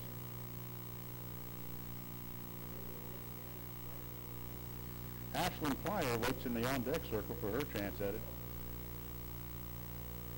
She will follow Leah Evans. Here's a 3-2 pitch. Swinging a ground ball to second. Second baseman has it, flips it to first, and there's 2 outs. So quickly 2 outs here for Jefferson in the bottom of the first inning. And that'll bring up the center fielder, number 21, Ashlyn Flyer. Now batting, number 21. And Flyer will back from the right-hand side of the batter's box.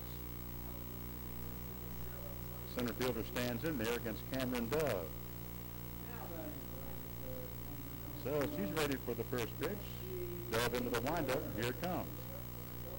And that goes down low and outside. Ball 1. 1-0 to Ashlyn Flyer.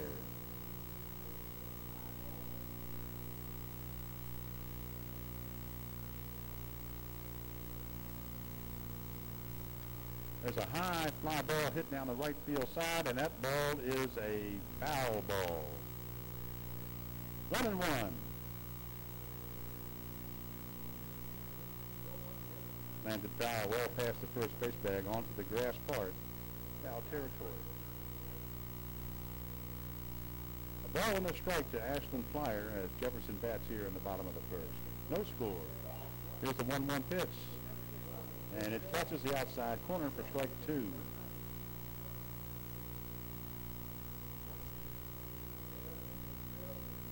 One ball, 2 strikes to Ashlyn Flyer. Here's Dove into a windup. Here's the pitch. Swing and a long shot out to right. Right fielder's going back out, and she makes the catch. Ball was well struck, but the right fielder had her played just correctly. She had to drift over a few steps to her left and caught the ball to record the final out of the inning. So, we've completed 1 inning of play, no score. You're watching Dixie Traditional Ponytail Softball State Championship on the County Channel. After 1 complete.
And we're now back for the top of the second inning. Rebecca Hurton has completed her warm-up tosses, and Jolie Kelly stands in for the bat. She bunts it right back to the pit.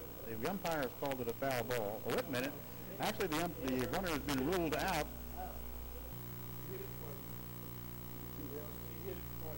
Looks like the batter actually hit the ball twice, and that's not allowed. So on the second hit, the runner of the batter is automatically ruled out. So Jolie Kelly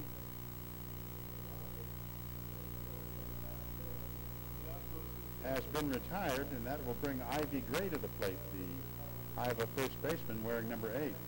One out here, Ivy Gray. Now batting, number 8, Ivy Gray. So that was a double hit by Jolie Kelly on her bat, and that was caused for her to be ruled out on that previous play.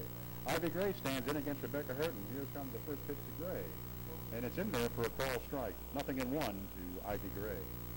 No score here as we have action in the top of the second in a winner's bracket final.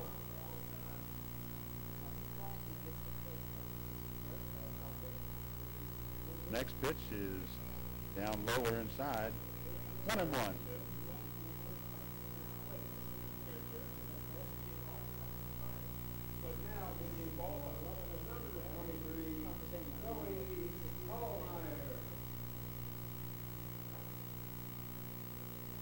The next pitch is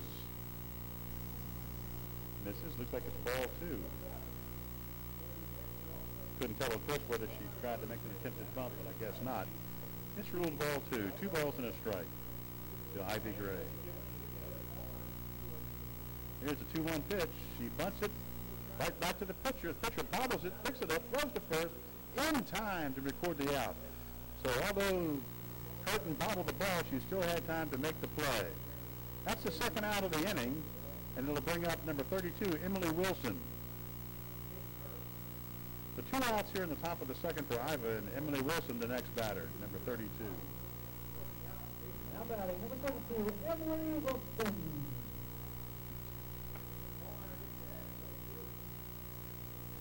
So Rebecca Hurton looks in for her signs as Wilson stands in. Here's the first pitch. And it sails outside just a little bit. Ball 1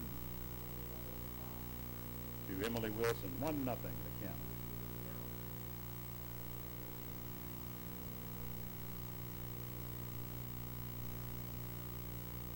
And the 1-0 pitch. Swung on and fouled back over the first base dugout, out of play. 1-1. Lights are on here. They're beginning to take a little bit of effect. It will be a little while before we feel the full effect.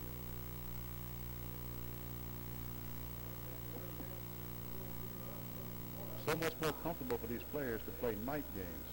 Day games have been pretty hot around here. Here's the 1-1 pitch, and it gets by the catcher for ball 2. I wasn't sure. I thought maybe at first it might have nicked the batter, but that's not the case. It just goes as ball 2. 2 balls and 1 strike. Emily Wilson.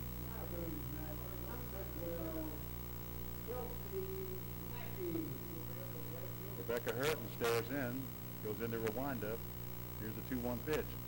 Cut on and hit right up the first baseline. It bounces bad, hops to the first baseman. Second baseman gets it, and just in the nick of time, the ball hit the first baseman. It bounced off of her, and the second baseman was right there to gather it up. She picked it up and flipped it over to first, and that was just a bang-bang play at first base. But she is retired, so no runs across for Ivy in the inning. We've had an inning and a half. We're scoreless. You're watching Dixie Traditional Ponytail Softball State Championship on the County Channel.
Woodson.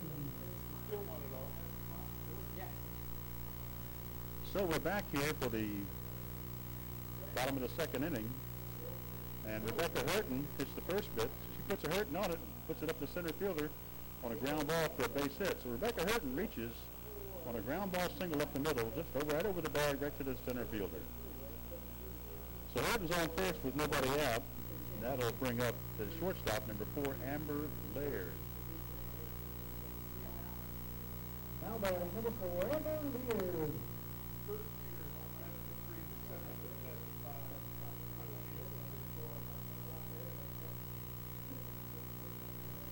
First pitch to Laird is one catches the outside corner for a call strike. 0-1 to Amber Laird with Rebecca Hurton standing on first. No outs here as Jefferson bats in the bottom of the second. No outs and no score as of yet. Here's the 0-1 to Laird. Way outside, ball 1. That one there was in no danger of catching a corner.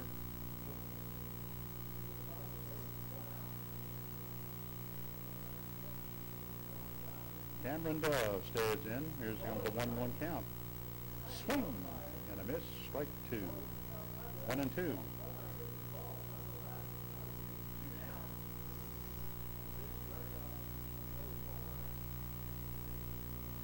A lot of left-handed batters here in these two teams tonight. 1 ball and 2 strikes to Amber Laird. Here it is. That misses outside and evens a count of 2 balls and 2 strikes.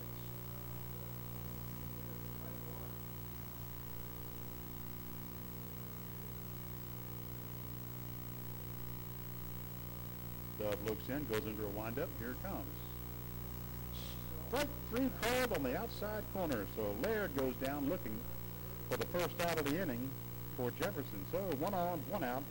And Chloe Threat, the catcher, wearing number 13, comes to the bat for Jefferson. Chloe Threat, the catcher.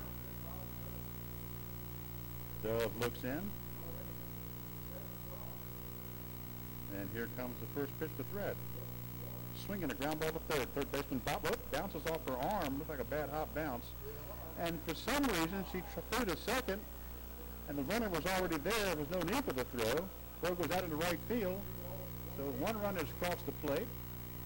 And Threat gets all the way around to third. So Laird was stopped at second base, and the third baseman threw the ball over the second base area into right field. So Laird was able to score, and Threat was able to take advantage of the throwing area, and she goes all the way around to third base.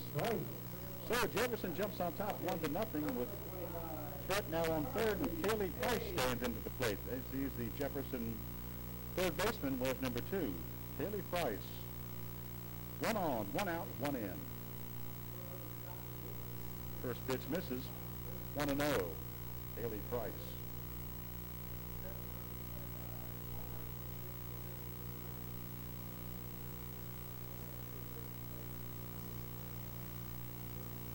Next pitch catches the inside corner for a call strike, and that evens a count of 1 ball and 1 strike to Kaylee Price. Price batting, Threat on third. 1-0 for Jefferson right now as we bat in the bottom of the second. Next pitch is grounded up the third baseline, and it will just go foul. That makes it 1 ball and 2 strikes to Kaylee Price. Yes.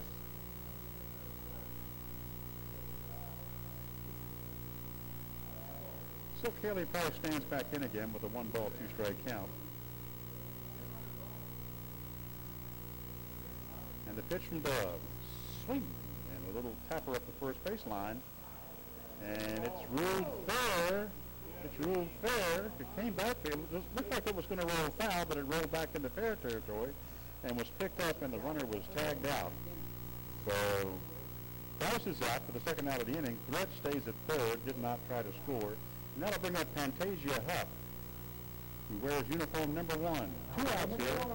Pantasia Huff stands in to try to bring the second run across. Ball sails way outside. A ball and no strikes to Pantasia Huff.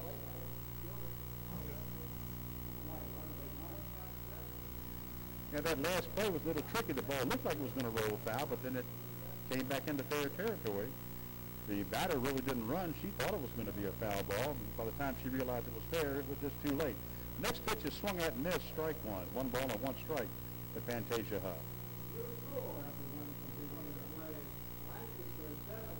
Now, you know, 11 and 12-year-olds, they have to learn this game as they go along. It's really a teaching experience for them. Ball two outside. So when you make mistakes, I guess that's the best way you learn. You know, they always teach you to run everything out.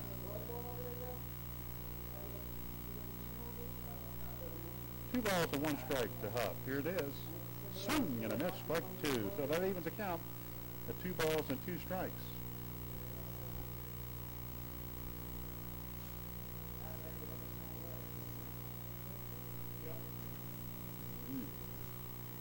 Two pitches grounded up the third baseline. It's fair.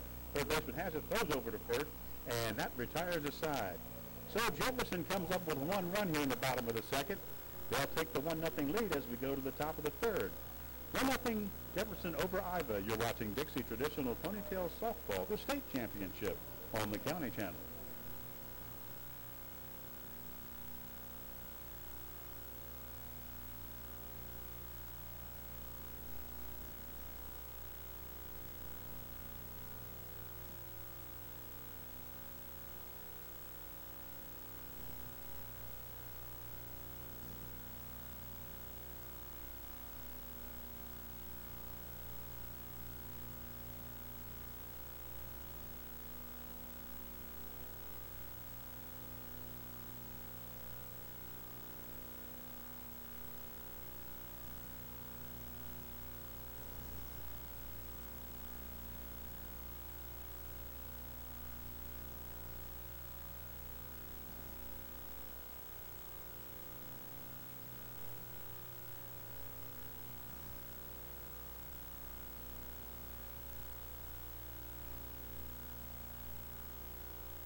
And we're here back in the top of the third inning, and Jefferson has a new pitcher coming into the game.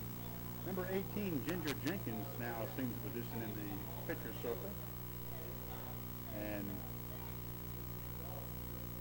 Ashton Allen will lead it off here for Iva as we start play here in the top of the third. Iva down 1-1 here, and the center fielder, Ashton Allen, will lead it off here. Ginger Jenkins, number 18, now in the pitching circle for Jefferson. So she's set to make her first pitch of the evening, and here it is, way upstairs, ball 1 to Ashton Allen.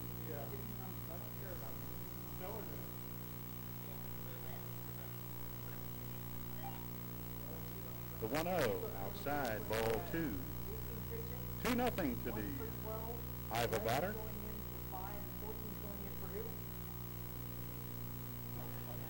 A 2-0 pitch is swung at and missed. 2 balls and 1 strike to Ashton Allen.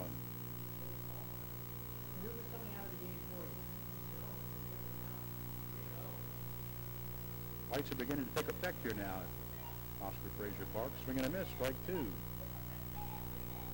Pretty sitting out here at this Bluffton Park. Lots of fans lining up the fences on both sides. There's a pop foul back out of play. A lot of supporters travel down with these teams to watch them play. They come from pretty far places off from where we're sitting right now in other areas of the state. I know Iva is located up in the western part of the state, right on the South Carolina border. And that's a call, strike 3. So Ashton Allen is retired for the first out of the inning. And that'll bring up the right fielder, number 14, Maddie Martin. Well, a new pitcher on the mound for Jefferson. Number 18, Ginger Jenkins. So Martin bunts it right back to the pitcher. She's up with it, tosses to first, and that's the second out of the inning. The two down quickly here for Iva in the top of the third, and that'll bring Alyssa Leach to the plate. Alyssa Leach wears number 40.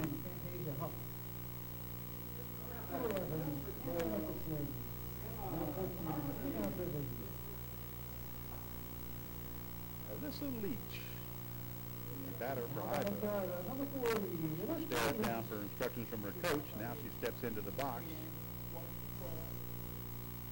Here's the pitch. Swung on. There's a pop-up. The shortstop going back cannot get it. It falls almost into the ground, and so Alyssa Leach reaches on a little bloop single between short and left fielder. And so she'll be at first base with 2 outs. That'll bring Kennedy Peel to the plate. Now batting number 21, Kennedy Peel.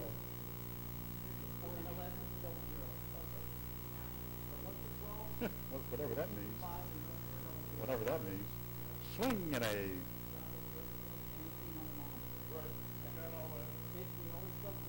foul off to the right side. 1 strike to Kennedy Peel. Nothing and 1 to Peel. She bats here with 2 down in the top of the third with a runner at first. Next pitch is down low. 1-1 to Kennedy Peel.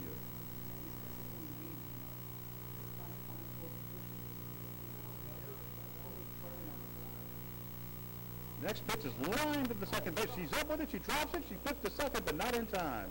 It was a line drive. The second baseman snagged it, but couldn't hang on to the ball. Fell out of her gloves. She was still able to try to get the force out at second, but the runner, Leach, got down there first, and so they have runners at first and second now with 2 outs, and that'll bring up Gracie Vaughn. So 2 on, 2 out for Gracie Vaughn, the left fielder for Iva.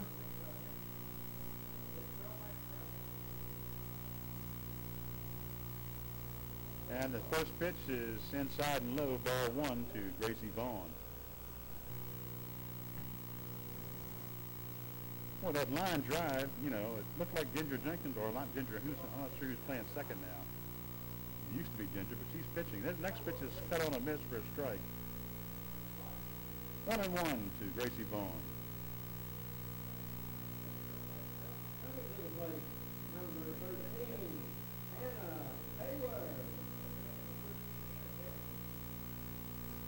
And the pitch is cut on and dribbled foul back behind the plate.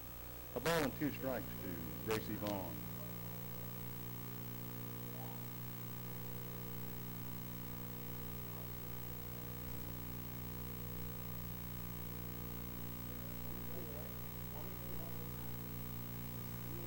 Strike 3 called on the outside corner, and that'll do it for Iva. They'll strand 2. No score for Iva here in the third. No score yet for them in the game. 2.5 innings complete. 1-0 Jefferson. You're watching Dixie Traditional Ponytails Softball, the state championship on the County Channel.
As we go to, as Jefferson comes to bat here in the bottom of the third, they'll be facing a new Iva pitcher. Looks like it'll be Emmy Davis coming into pitch here for Iva in the bottom of the third inning. And it'll be Carly Kirkley to the plate. She hits it to the third base. Throw to first, not in time. So Kirkley reaches. She'll be at first with nobody out, and that'll bring the right fielder, number 12, Alexis Robinson, to the plate. How about number 12, Alexis Robinson? So did Hurton go to second for the other team? Don't know yet. They probably just switched. First pitch comes inside to Robinson, 1-0.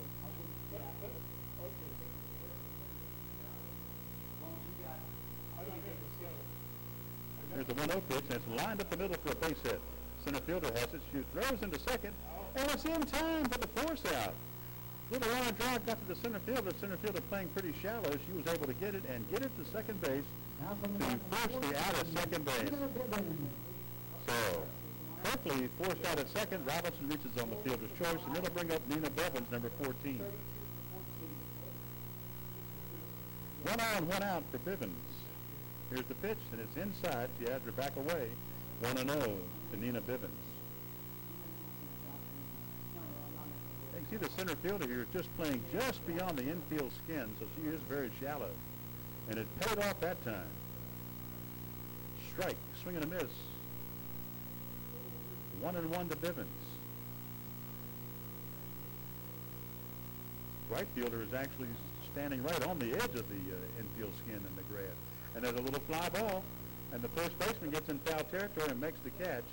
The runner gets back to first before they could get there to try to double her off. That's the second out of the inning, and it'll bring up Hannah Nicholson, number 11. How about number 11, Hannah Nicholson? So 2 outs for Hannah Nicholson with the one runner at first base. Here's the first pitch to Nicholson, and it's inside, gets away from the catcher, and the runner goes on down, Alexis Robinson, to second base, and she'll stand there. So Robinson takes advantage of the miscue, gets down to second base, and it's 1-0 to Hannah Nicholson. Here's the 1-0 pitch, and it just misses, ball 2. 2-0 to Hannah Nicholson. Jefferson trying to get the runner home from second to tie this thing up. Right now they find themselves a run down, or run up. They're trying to pad their lead, excuse me. Next pitch is a strike. They're up 1-0, trying to make it 2. 2-1 to Hannah Nicholson.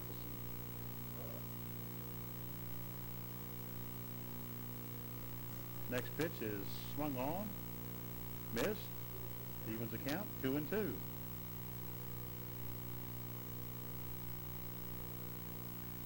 One nothing Jefferson as they bat here in the bottom of the third with a runner at second and 2 outs. Nicholson's pitch is grounded to the third baseman. She's up with it, fires across the base to first, and the first makes a nice play to pick that ball clean at first base and record the out. And that'll retire the side. So Jefferson threatens but does not score. And after 3, it still remains Jefferson 1, Iva nothing on Dixie Traditional Ponytail Softball State Championship on the County Channel.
Okay, we're back here for the Ivas are back here in the top half of the fourth inning.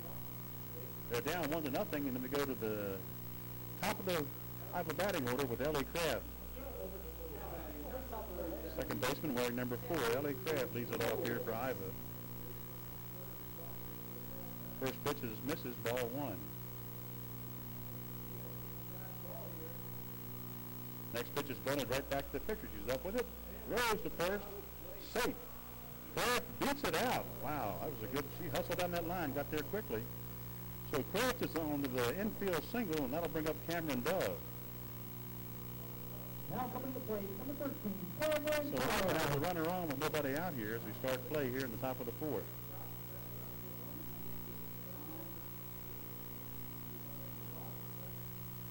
And the umpire calls time.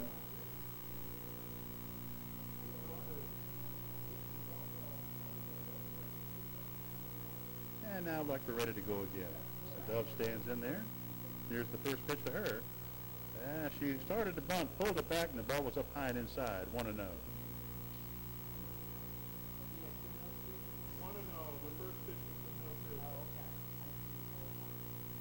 Next pitch is bunted up the third baseline. Third baseman bobbles it, throws it anyway. No play. Both runners are now safe. So we have Kraft at second, Dove at first, and Savannah Chambers coming up. Savannah is the catcher for Iva. So at the top of the Iva batting order, trying to do some damage here in the top of the fourth inning. Nobody out. First and second occupied by Kraft and Dove. Now batting number 3 is Savannah Chambers. Little delay here as the third base coach was having a conversation with the third base umpire. And that looks like it's over with, so we should be getting ready to go back to action here. So Savannah Chambers steps into the batter's box, and we're set to go here. Here's the pitch to Chambers. Cut on and foul back to the screen, 0-1.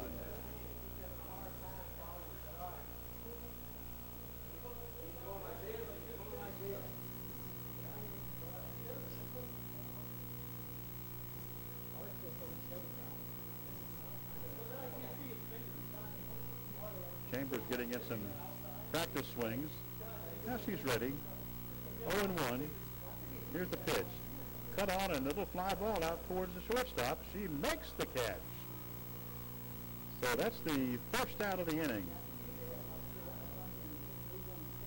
So Chambers retired on a little blooper to the shortstop, and Emmy Davis will come and take her crack at it now, the shortstop for Iva. Emmy Davis wears jersey number 2.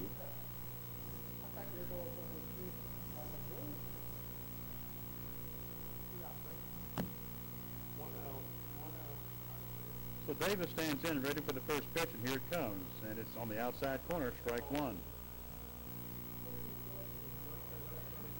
playing number 2, Emmy Davis. Iva batting here in the top of the fourth inning. 1 out and 2 runners on. Pitch to Davis, cut on and foul back to the screen, 0-2.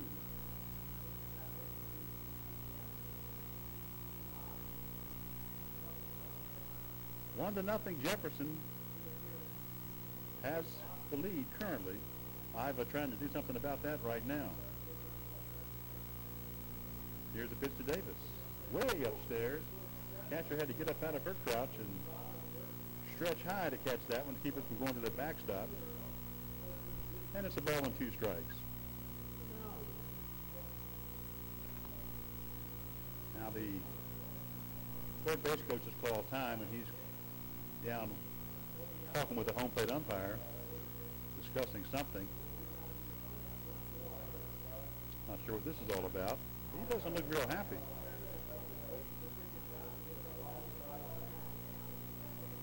And now it appears they're going to have an umpires conference. I'm not sure what this is all about.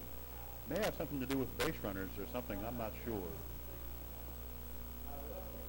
At any rate, we're going to have a little pause for the calls here. The umpires are going to gather and discuss whatever the concerns are for the third base coach. And he's standing in there talking to all three umpires now.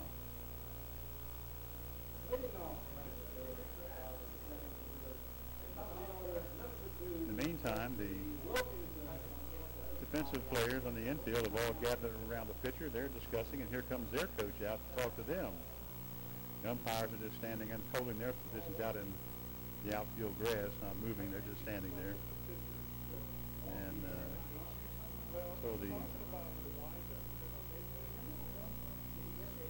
Jefferson coach is talking to his players on the infield, and the Iowa coach is discussing something with the third base, with the umpires just outside the batter's box at home plate.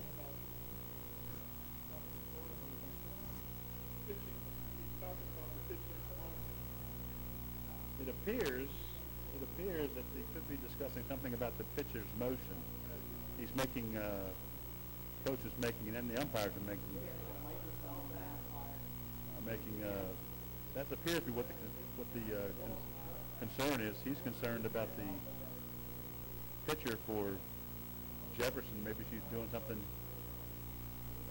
that, at any rate, the umpires have now gone back to the backstop, and they're trying to call somebody, maybe some kind of a tournament director, I'm not sure, in to discuss it. The coach goes back to his box, so they're discussing, could be some kind of a violation the pitcher's doing. I wasn't aware of it. But it appears to be what they were concerned was, his concern was. At any rate, we're still in a delay until they try to figure this thing out.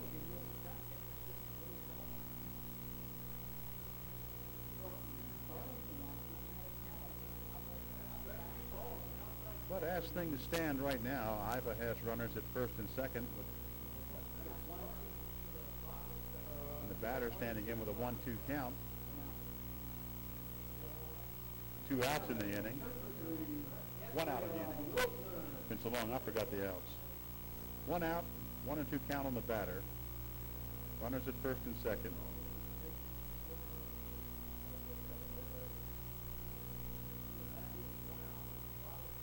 And it looks like now the players are leaving the field. This is probably for water.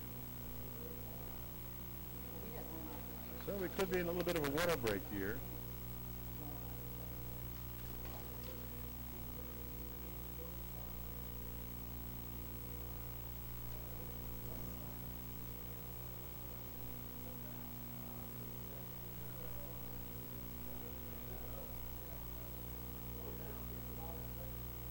So now the right fielder is sitting down out in the grass, and the left fielder and the center fielder they're standing together talking. The rest of the team for Jefferson is in the pitchers, right around the pitcher circle. They're talking about it.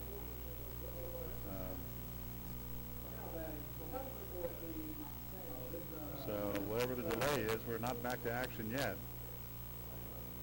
Hopefully we'll get things started up here again shortly, as darkness is really upon us now here at the park. Lights taking effect. Looks like a few clouds off in the distance. I don't know whether they're threatening or not. This is about the time of evening you get some of these pop-up showers that come around town, so especially down here in the low country in this tropical environment. So the Iowa runners have left their dugout. They've come back to the bases to assume their position. The hitters are talking to the third base coach. The umpires, meanwhile, are still at the backstop discussing with tournament officials. And now their conversation has broken up, and now they're going to meet again with the third base coach. They're going to, whatever the discussion is, now both coaches are in with the umpires, and they're being informed, I guess, of whatever decision has been made by the officials here. Quite a pause here. I wouldn't be surprised if they allow the Jefferson pitcher to make a few warm-ups, because she's been standing around out there for quite some time. Officials seem to be talking mostly, and it is about pitching. You can tell by the motion that the umpire is making. He's directing his attention to the Iva coach, who was coaching third base for them. And he's trying to explain to him whatever. And I guess they seem to all be in agreement, it looks like. I see some head shaking, nodding up and down.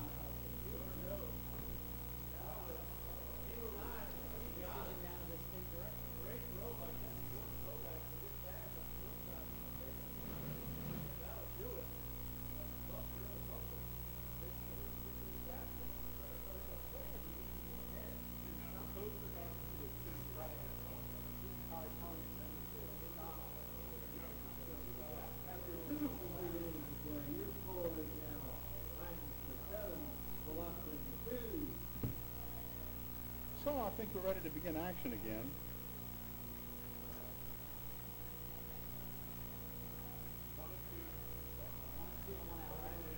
So Emmy Davis stands back in, ready to assume her 1-2 count. Here's the pitch, and it's called strike three. So after all that, Emmy Davis sees one more pitch and goes back to the dugout. That's the second out of the inning. And that'll bring up the third baseman, number 24, Jolie Kelly. Jolie Kelly stands in on the left-hand batter's box. 2 down for Iva here in the top of the fourth. Next pitch is bunted at, right back to the pitcher. She's up with it, throws to first, and it gets by the first baseman. Rolls up the right field side in foul territory. One runner has scored. The second runner is coming home. She'll score. And on the throwing arrow, Jolie Kelly stands on third base as 2 runs have crossed the plate here for Iva, and they will now take the lead 2-1 in the top of the fourth inning. Ivy Gray. And that'll send Ivy Gray to the plate. The Ivy first baseman wears number 8. So Kelly reaches third on the throwing error, a 3-base throwing error. 2 runs produced because of it, which gives Ivy the lead here as we play in the top of the fourth. So here's Ivy Gray stands in. She takes the first pitch, and it's bunted up the third base line, and it'll go foul. 0-1 to Ivy Gray.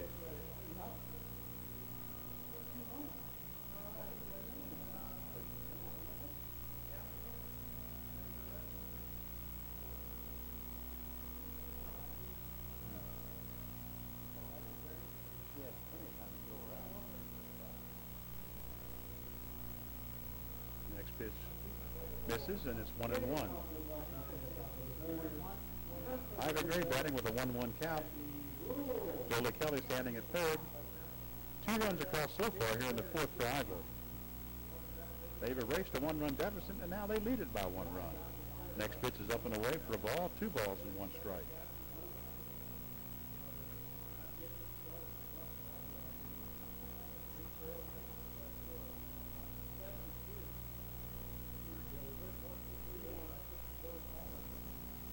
Up pitch, bunted out at the third base line. It rolls foul. And that'll even the count 2 balls and 2 strikes.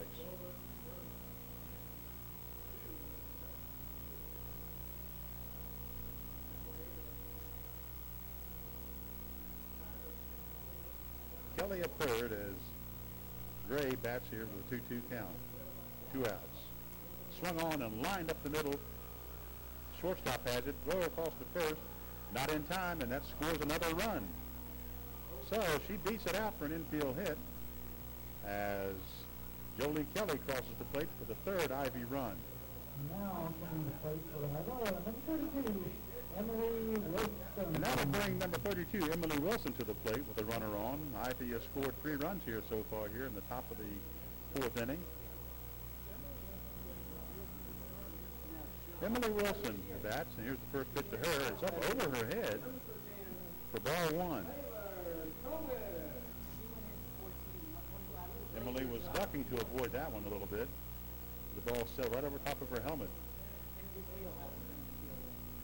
Here's a 1-0. Inside, ball 2. 2-0.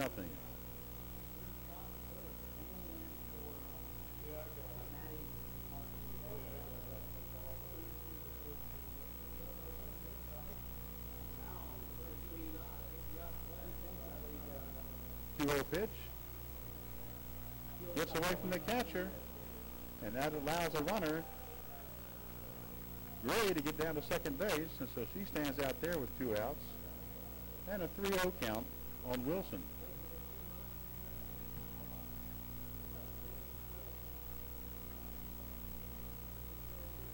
The pitch is swung on and drilled foul off the right-hand side up against the fence. 3 balls and 1 strike. She had the green light on 3-0. Well, when you have a green light on 3-0, that means the coach really trusts you to pick out a good pitch.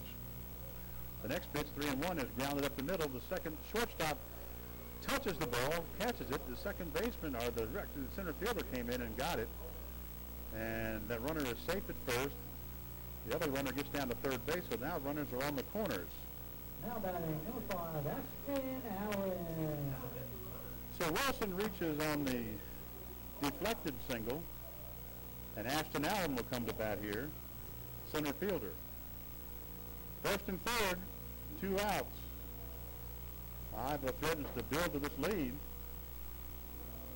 First pitch to Allen. Shows front, pulls it back, balls misses, ball 1. And they have the runner going to second base, and she gets in there.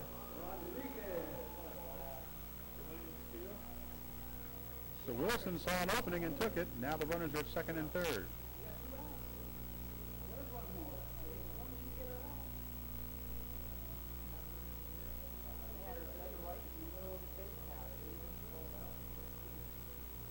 Next pitch is way upstairs. 2-0, Ashton Allen.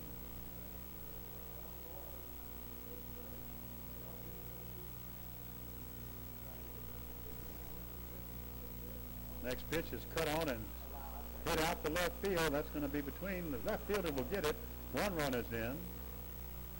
And the second run is in. So they've added 2 runs here on the single for Ashton Allen. 5 runs across here in the total on top of the 4th inning for Iva on the Ashton Allen well-placed single into left field. So that'll send Maddie Martin to the plate, the right fielder, for number 14. So Maddie Martin bats with Ashton Allen at first base. Still 2 outs, but Iva putting on some damage here to the Jefferson calls in the top of the 4th. Plating 5 runs so far. The first pitch is bunted foul at the third base line. 0-1 to Maddie Martin.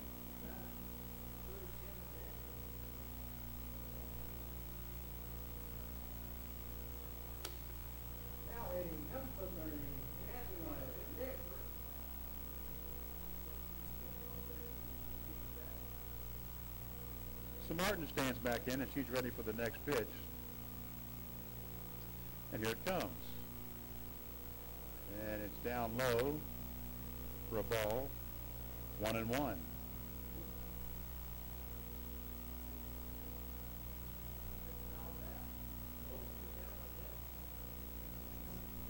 And the 1-1 pitch is up high and away. 2 balls and a strike to Maddie Martin. Ashton Allen sits at first base. She just drove home 2 runs. 2-run RBIs, single for Ashton Allen. Maddie Martin bunts it up the third base side. Third baseman has it. She throws to first, and it's not in time. So that's a bunt single for Maddie Martin. That puts runners at first and second. And we'll bring Alyssa Leach, number 40, to the plate. Number 40, Alyssa Leach. So Ivy just keeps on going here. Ivy keeps on going here. 5-0 so far as they continue this long at bat here in the top of the 4th inning. And the ball is rolled into the dirt, hits the runner, and that'll fill up the bases. So Leach hit by the pitch, and that'll send Kennedy Peel to the plate. Now, number 21, Kennedy. Number 21, Kennedy Peel, now to bat for Iva with the bases loaded here in the top of the 4th inning. Already 5 runs across the plate for Iva. And it appears they're going to have a little meeting here as the coaches are coming out to talk to the pitcher, and the base runners are over talking to their coach. So So the Jefferson coach is out talking with Ginger Jenkins, and their conversation looks to be over.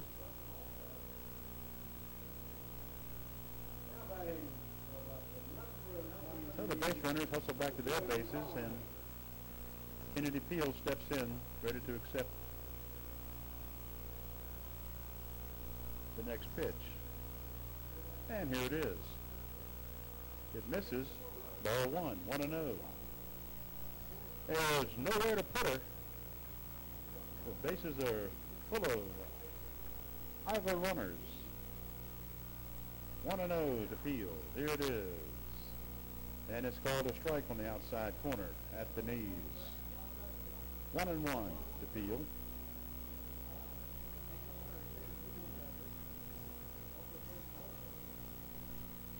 Here comes the 1-1 pitch. And it stays upstairs a little bit, 2-1.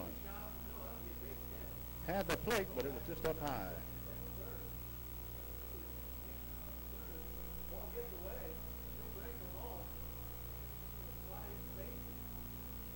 Next pitch is foul right at the plate, up the right-hand side. And that'll leave in the count at 2 balls and 2 strikes to Peel.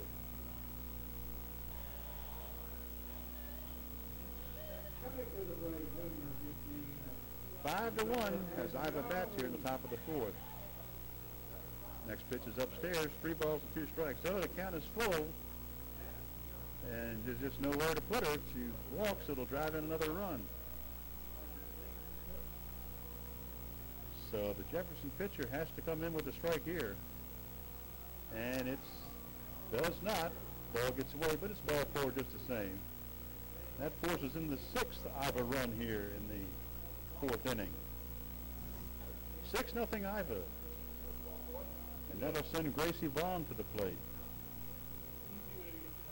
Gracie Vaughn, the left fielder for Iva, wears number 44. Gracie Vaughn.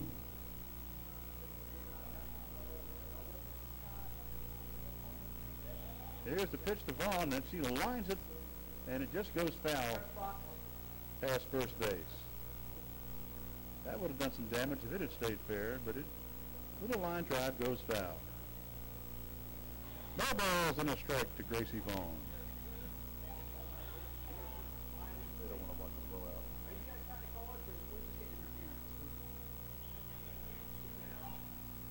out. Big inning here for Iva. They've played at 6 so far. They came into this inning trailing 1-0. Now they lead at 6-1.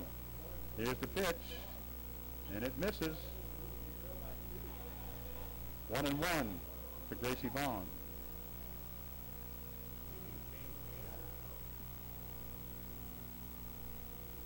And the pitch misses, ball 2. 2-1 to Vaughn.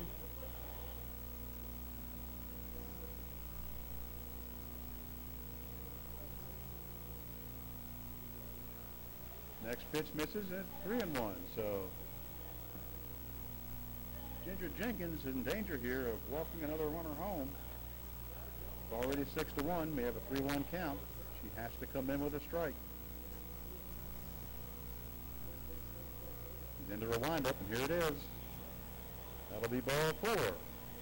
So that'll make it 7-1 Iva as the merry-go-round continues on here. And so Vaughn reaches first. Everybody else moves up. The runner comes home, and it'll turn over the lineup here as Ellie Kraft, the leadoff batter for Iva. Ellie Kraft. Bats from the left-hand side, the little second baseman. Where's number 4? Here it is. Ellie Kraft batting with the bases loaded and 7-1 Iva.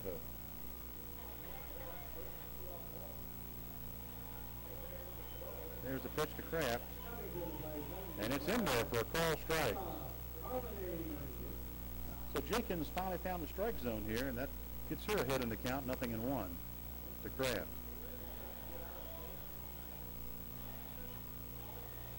Next pitch is low and away, ball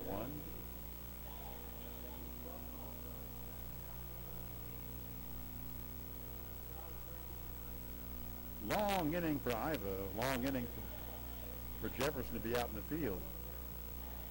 1-1, swung on and tapped back to the mound. She'll throw home for the force at the plate, and that will retire the side. So far, they score 7 runs here in the top half of the 4th inning and lead it now 7-1. You're watching Dixie Traditional Ponytail Softball, the state championship, on the County Channel.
And we're back here as we start action in the bottom half of the 4th inning. First pitch to the Jefferson batter, Ginger Jenkins.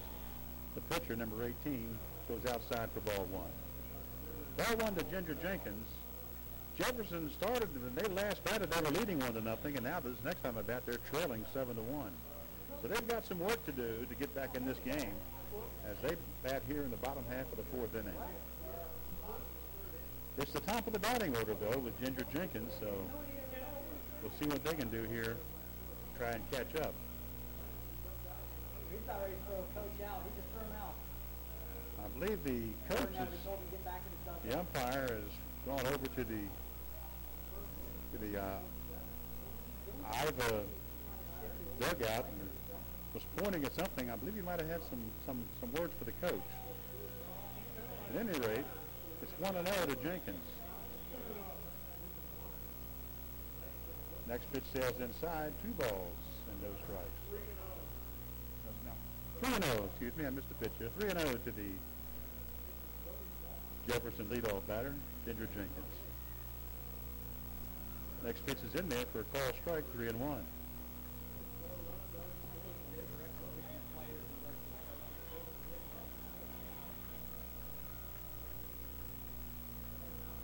3-1 pitch is grounded to the second baseman. She's up with it. Throws over to first in time, but Jenkins is retired second to first for the first out of the inning. Next up for Jefferson will be the first baseman, Leah Evans. Number 3, Leah Evans, the left-handed batter. Bats here for Jefferson, but 1 out here in the bottom of the 4th. Cameron Dove into a windup, and here's the pitch. Swung on and hit up the middle for a base hit. Just eluded the glove of the shortstop, and one into the center fielder picked it up and tossed it back in. So Leah Evans is on at first with a base hit for Jefferson. And that'll send Ashlyn Pryor to the plate. She plays center field for Jefferson, whereas number 21.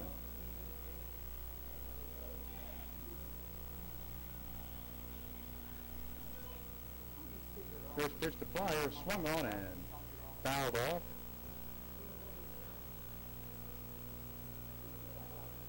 Nothing in 1 to Ashlyn Pryor.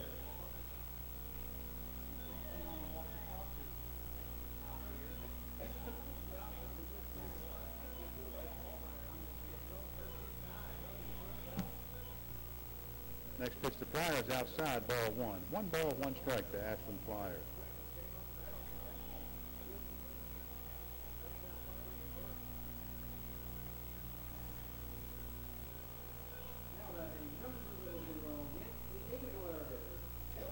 Flyer hits the ball up the middle again. Center fielder gets it. Throws it back in. Not in time to get the out at second. So that's another base hit for Flyer. First and second. Getting a little something started here with 1 out. Number 5. That'll bring up Horton. number 5, Rebecca Hurton, come to the plate for Jefferson. So Evans at second, Flyer at first, Hurton the batter. 1 out here as Jefferson bats in here in the bottom of the 4th.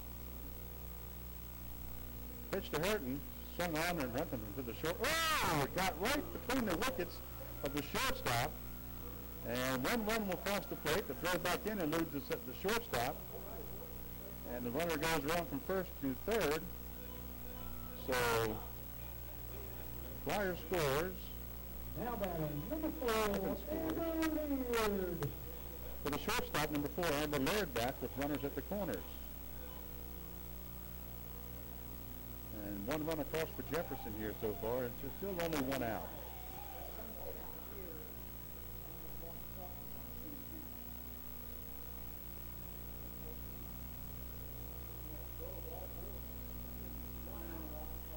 And the pitch to Laird is swung at and missed. 0-1 to Amber Laird.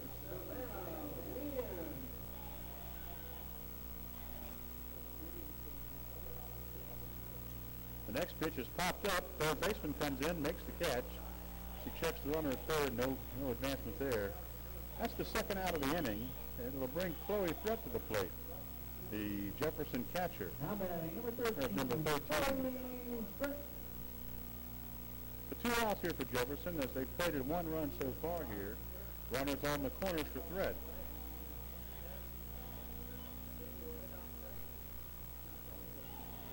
The Threat stands in. A little while retrieving the bat, I guess, here. That's why they had a little pause. That's handled. Now the pitch. Swung on and grounded towards second base. Slow roller. Second baseman's up with it. Fires to the first baseman to record the final out of the inning. So Jefferson plates 1 run here in the bottom of the 4th. It's now 7-2. Iva leads it as we've completed action through 4 innings. You're watching Dixie Traditional Ponytails Softball, the state championship on the County Channel.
0 now pitching.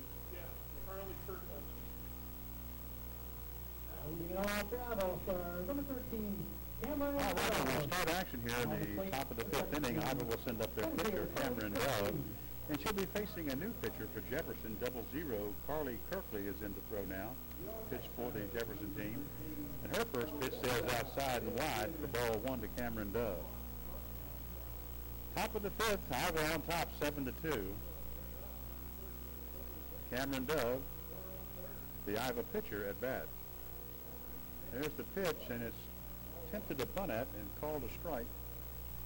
1-1 to Cameron Dove.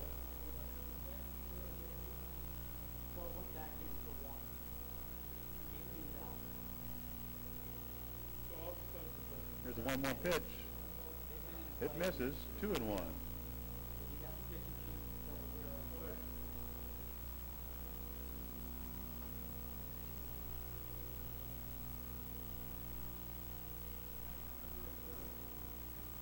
Here's a 2-1 pitch, up and inside, 3-1.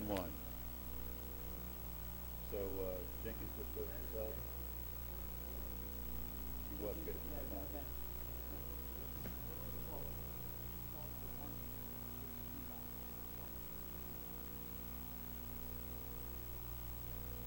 And the next pitch goes outside, and Dove draws for base on balls.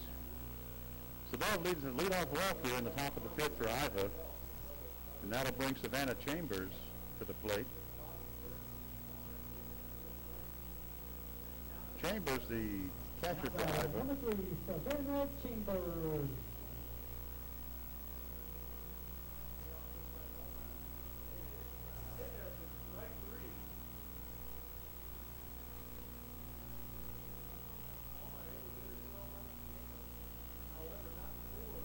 Chambers completing her little warm-up swings, and she now gets into the batter's box. And Kirkley stares in, looks like she's getting ready to pitch. And here's the first pitch. Outside, ball 1, and down to second base goes Dove, and she goes in standing up. So she's still second base. Throw down was a bit late. 1-0 to Savannah Chambers.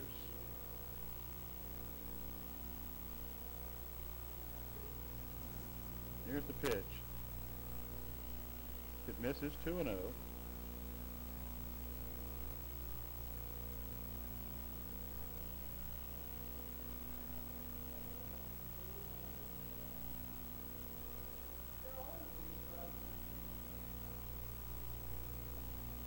Chambers stands in, ready to accept the 2-0 pitch, and here it is. Cut on and grounded to the shortstop. She has it, goes over to first, and it's in time for the out. Meanwhile, Dove goes on down to third base.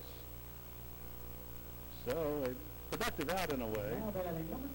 She's out 6-3, and Dove goes over to third. So with that out recorded, it'll bring Emmy Davis to the plate, the Iowa shortstop. So Davis bats with Dove on third, 1 out.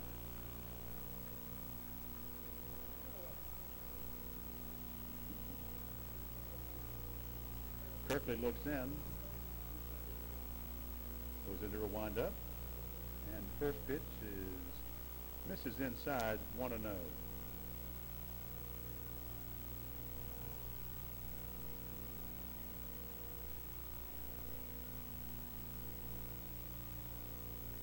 Iowa trying to answer the run that Jefferson scored in the bottom of the 4th. There's the pitch upstairs, 2 balls and no strikes.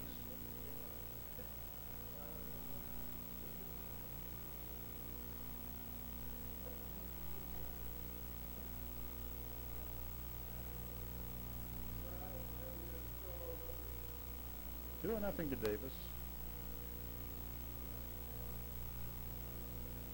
And that pitch misses, 3-0.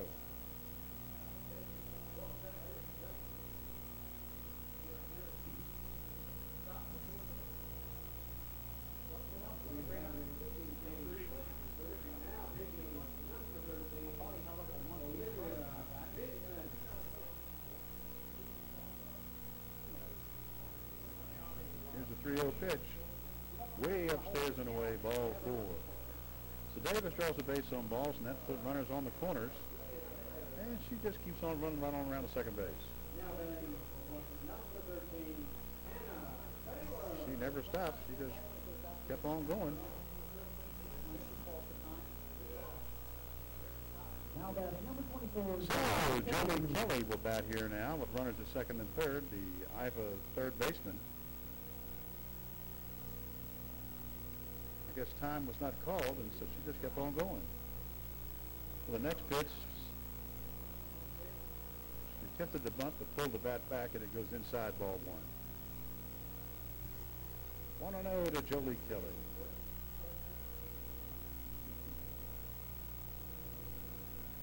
7-2 the lead for Iva as they bat here in the top of the fifth. And the next pitch is fouled off and strike.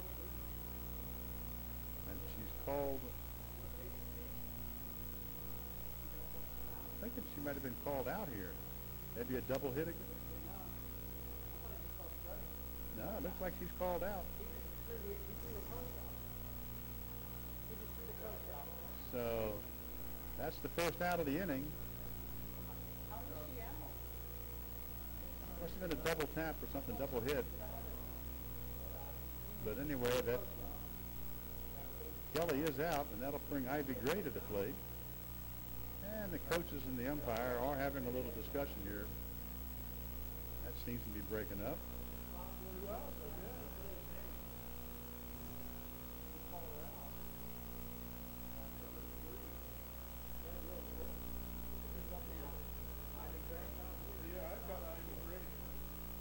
So that's the second out of the inning.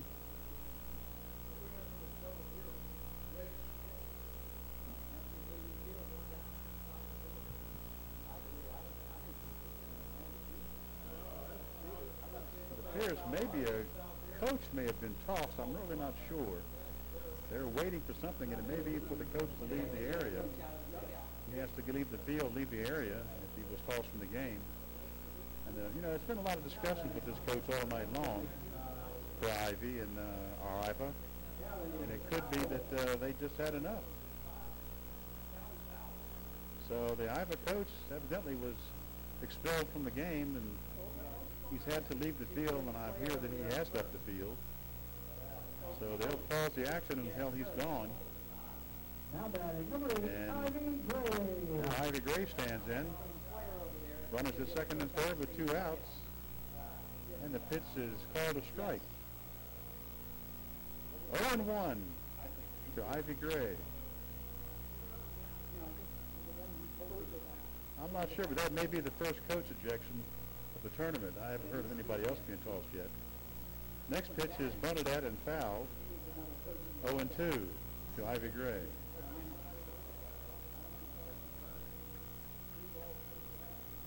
No balls and 2 strikes to Gray. 2 outs here in the inning. Second and third of the runners. Here's the pitch, swung on and fouled off the right-hand side.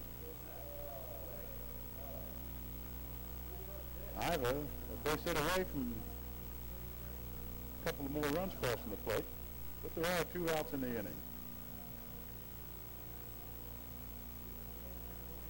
No balls and 2 strikes to Ivy Gray. Berkeley into a windup, and the pitch is lined over the second baseman and into right field for base hit. 1 run will score, and the second run will score. So 2 runs for Iva across the plate on the base hit single for Ivy Gray. So that makes the score 9-2 for Iva. Now coming to plate for Iva. Number 32. And that'll bring Emily Wilson to the plate. So Wilson will stand in with 2 outs and the runner at first on the 2-run RBI single for Ivy Gray. Number 32, Emily Wilson, takes her place in the batter's box and waits the first pitch from Kirkley. Here it is. Swing and foul straight back to the screen. 0-1.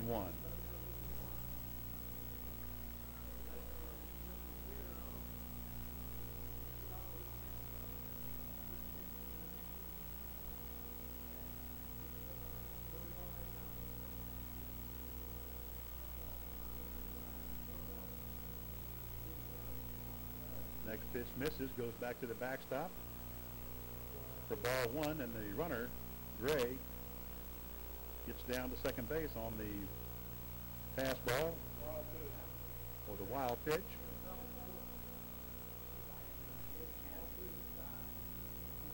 One ball, one strike.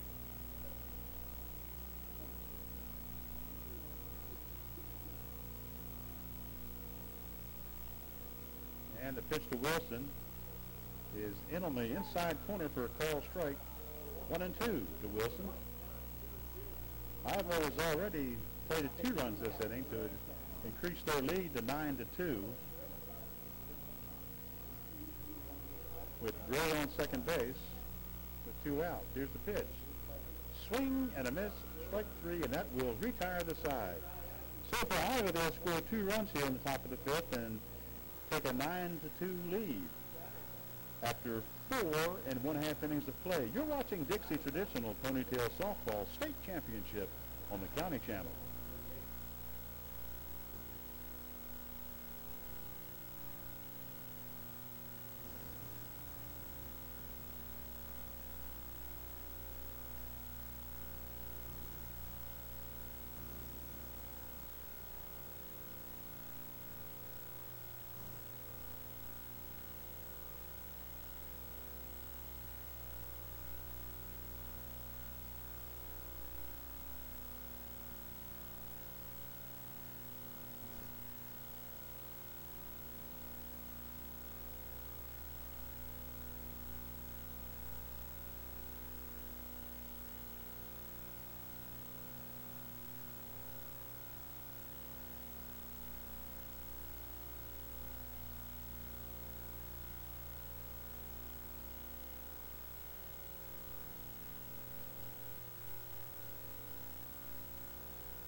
And we're back for the bottom half of the 5th inning.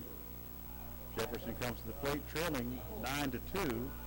Emily Kraft will now be doing the pitching for Iowa as Kaylee Price steps in to take her whacks at it. They're down 9-2. They've got 6 outs to get it even or go ahead. So the third baseman for Jefferson steps in. And Ellie Kraft pitches the first pitch. It goes up and away, ball 1. 1-0 to Kaylee Price.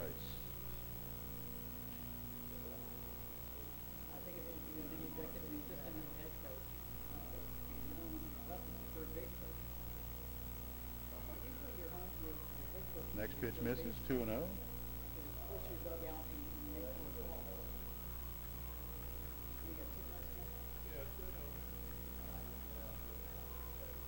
Here's a 2-0 pitch to Price.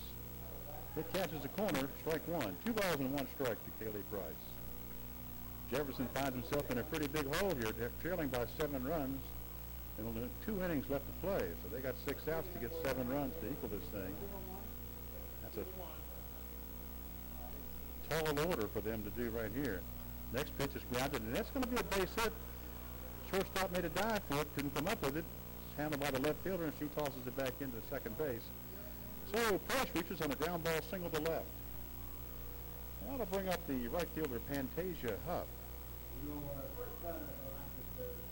Huff wears number 1 across her jersey.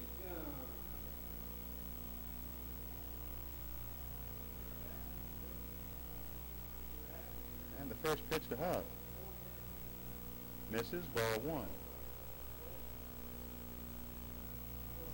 At the plate, number 1. Fantasia Huff.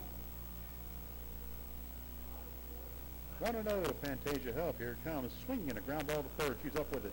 She fires across the diamond to first, gets the out there. And on the throw, Price goes to second base. So now there's 1 out, a runner at second. And that'll send Carly Kirkley.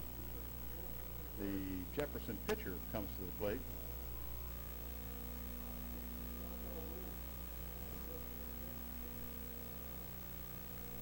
So that was the smart thing, either making sure they get one. What they need is outs. You don't need runs, they need to report outs. And they got one there. Next pitch is lined into center field, and that's going to be a base hit. Center fielder picks it up, throws it back in. The runner goes to third from second. And so Kirkley helps her own calls by single to center. Runners at first and third. Price at third, Kirkley at first. And that'll bring Alexis Robinson to the plate. For Jefferson, runners on the corners with 2 outs as they try to mount a threat to get back in this game.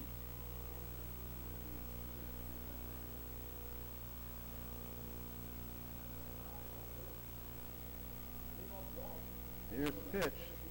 Swinging a little ground ball. The pitcher has it. She throws to first and gets the out there. The run will score.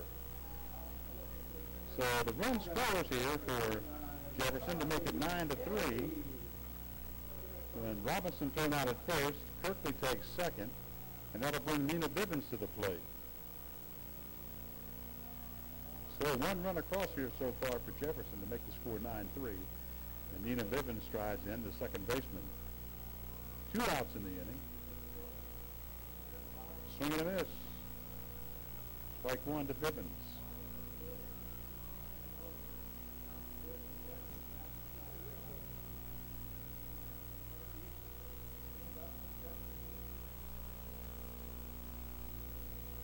Like we've got a little bit of a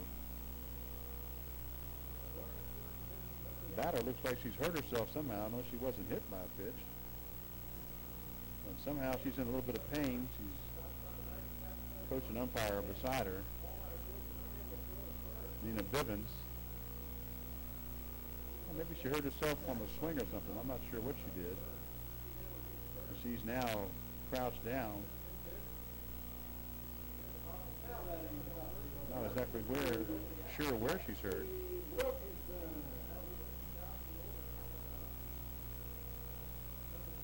Look to be looking at her leg a little bit here. Maybe it's her hand. I'm not really sure. Anyway, she puts her helmet back on. She's going to go back to the plate again. So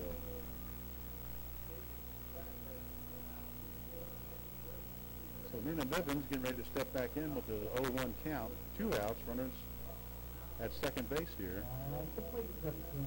For Jefferson, 1 run in. Nothing to 1 to Nina Bivens. So we're ready to go again. She stands at the plate.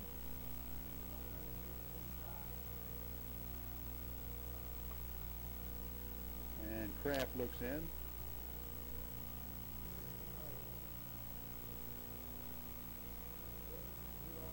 And it'll wind up, and here's the pitch. It goes outside for a ball.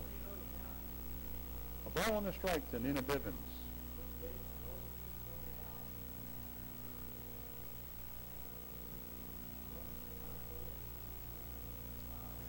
A big 7-run fourth staked Iowa to the big lead that they have. Next pitch is outside. 2 balls and a strike. Jefferson plated single runs in the second and the fourth, and also 1 here in the fifth. Iowa scored 7 in the fourth and 2 in the fifth. But a big 7-run inning is the difference in this game. Next pitch goes up and away outside. 3 balls and 1 strike to Nina Bivens.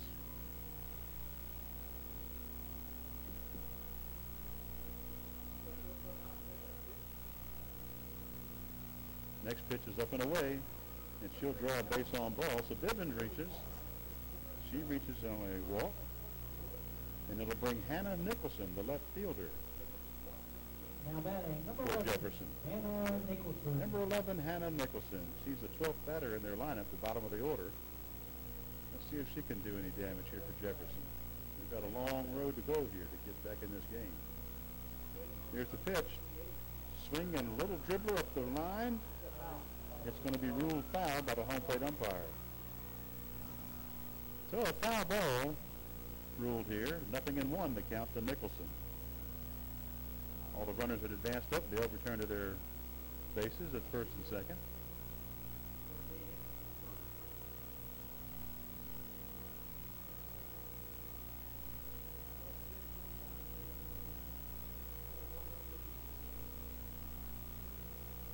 So here comes the pitch. Just inside for a ball. A ball and a strike to Nicholson. 1 run in here for Jefferson here in the bottom of the fifth. With runners at first and second, 2 outs. And the pitch to Nicholson. Right in there for a call strike, 1-2.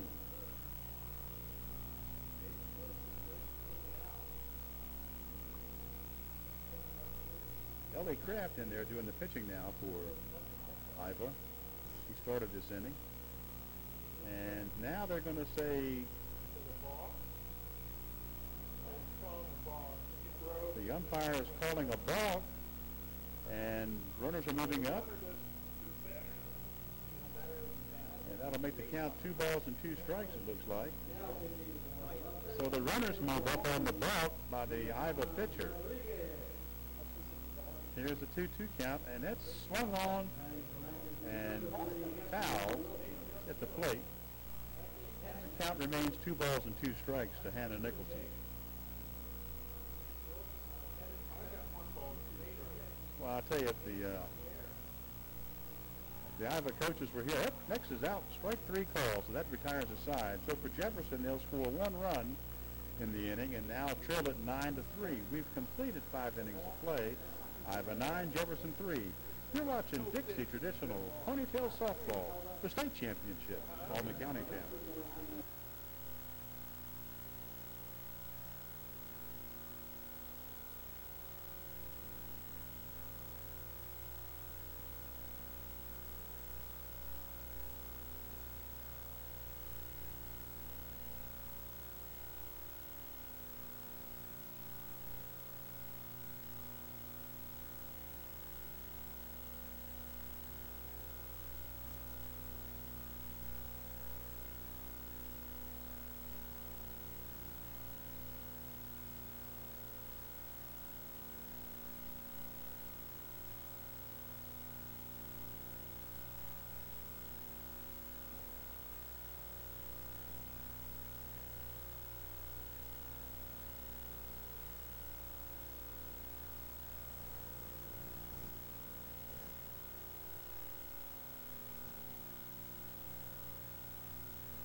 right, we're back here for the top half of the sixth inning. Iowa will lead it off here with their center fielder, Ashton Allen.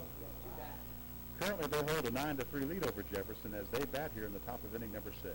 Leading off, number 5, Ashton So Allen. Berkeley still pitching, and here's the first pitch. And it's in there for a call strike to Ashton Allen, 0-1.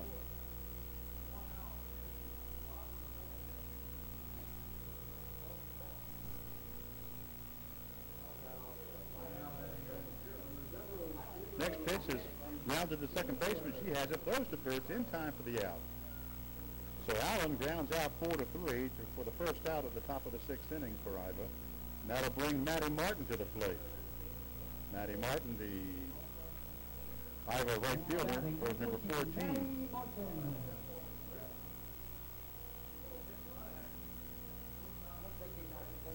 So Martin steps in. Here's the first pitch. Swing and a miss, strike one.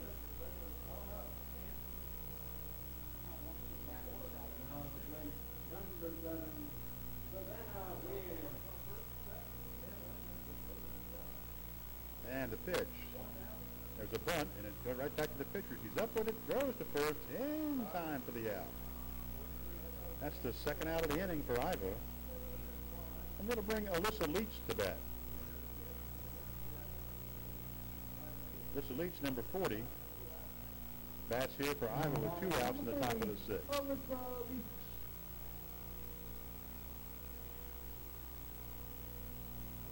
There's the pitch, and it misses, ball 1 to Leach.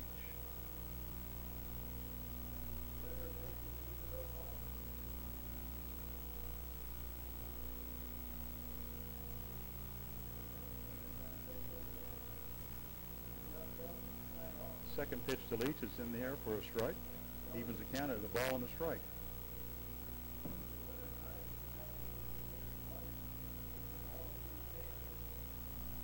One and one to Alyssa Leach. Berkeley, ready for the pitch. Here it is. Swinging a ground ball. A little tapper up to the first baseline. First baseman has it, and she makes the tag as the runner goes by.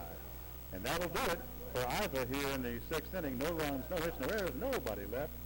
After 5 1/2 innings of play, Iowa 9, Jefferson 3. You're watching Dixie Traditional Ponytails Softball State Championship on the County Channel.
At the bottom of the sixth inning, Jefferson needs a big inning here to stay alive here, and they'll start it off with Ginger Jenkins, number 18.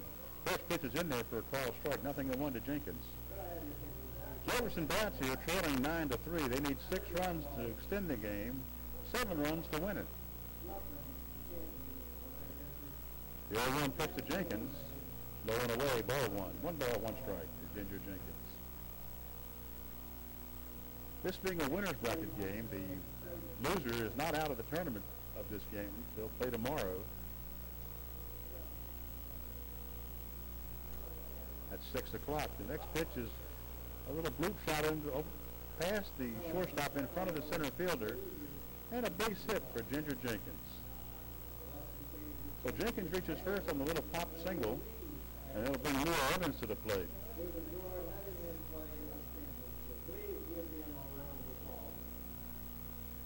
Yeah, the loser of this game will play right back here again tomorrow night at 6 o'clock against Marion. Marion awaits the loser of this game, and Lake Marion awaits the winner of this game.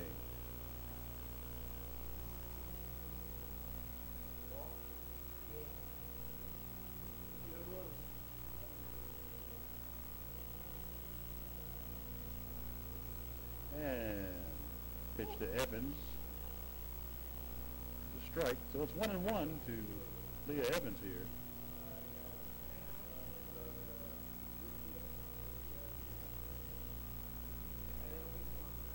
Here's the pitch, swing, and a little tapper up the first baseline goes foul.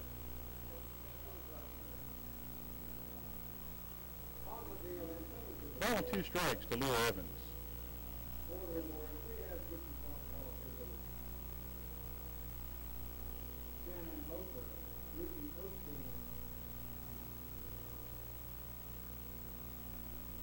And here's the 1-2 from Kraft, outside, ball 2. 2 balls and 2 strikes.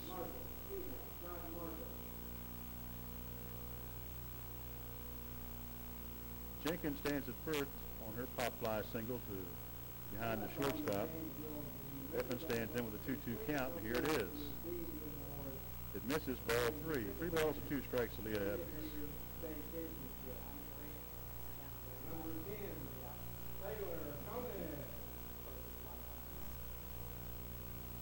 Leah Evans bats from the left-hand side. Here's the pitch, swinging a ground ball to the first baseline. It's ruled fair. She steps on the bag, but throw to second, not in time. They record the out at first. Wait a minute.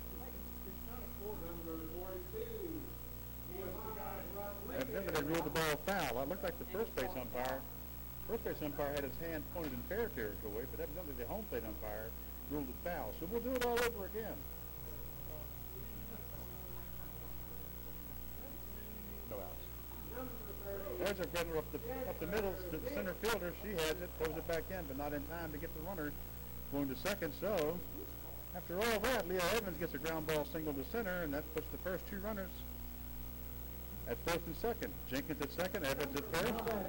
And that'll bring Ashton Flyer to the plate. Nobody out here for Jefferson. They're trying to mount a rally. Ashton Flyer comes in. Swinging a little ground ball back up the second. Shortstop has it. Gets the throw back to third to catch the runner. That doesn't work. They did get the force at second. They threw to first, and they threw back to third, and that ball was bobbled, and the runner came on home. So they'll score a run here, and 1 out is recorded. And Flyer will stand at first base. So 1 run in on the play, 1 runner first at second. Flyer stands at first with 1 out. And that'll bring up Rebecca Hurton. So a run in here for Jefferson. They now trail at 9-4. Here's the pitch to Hurton. Swung on and grounded up the second base side. She's got it. She flips to first. That's the out there. So that's the second out of the inning.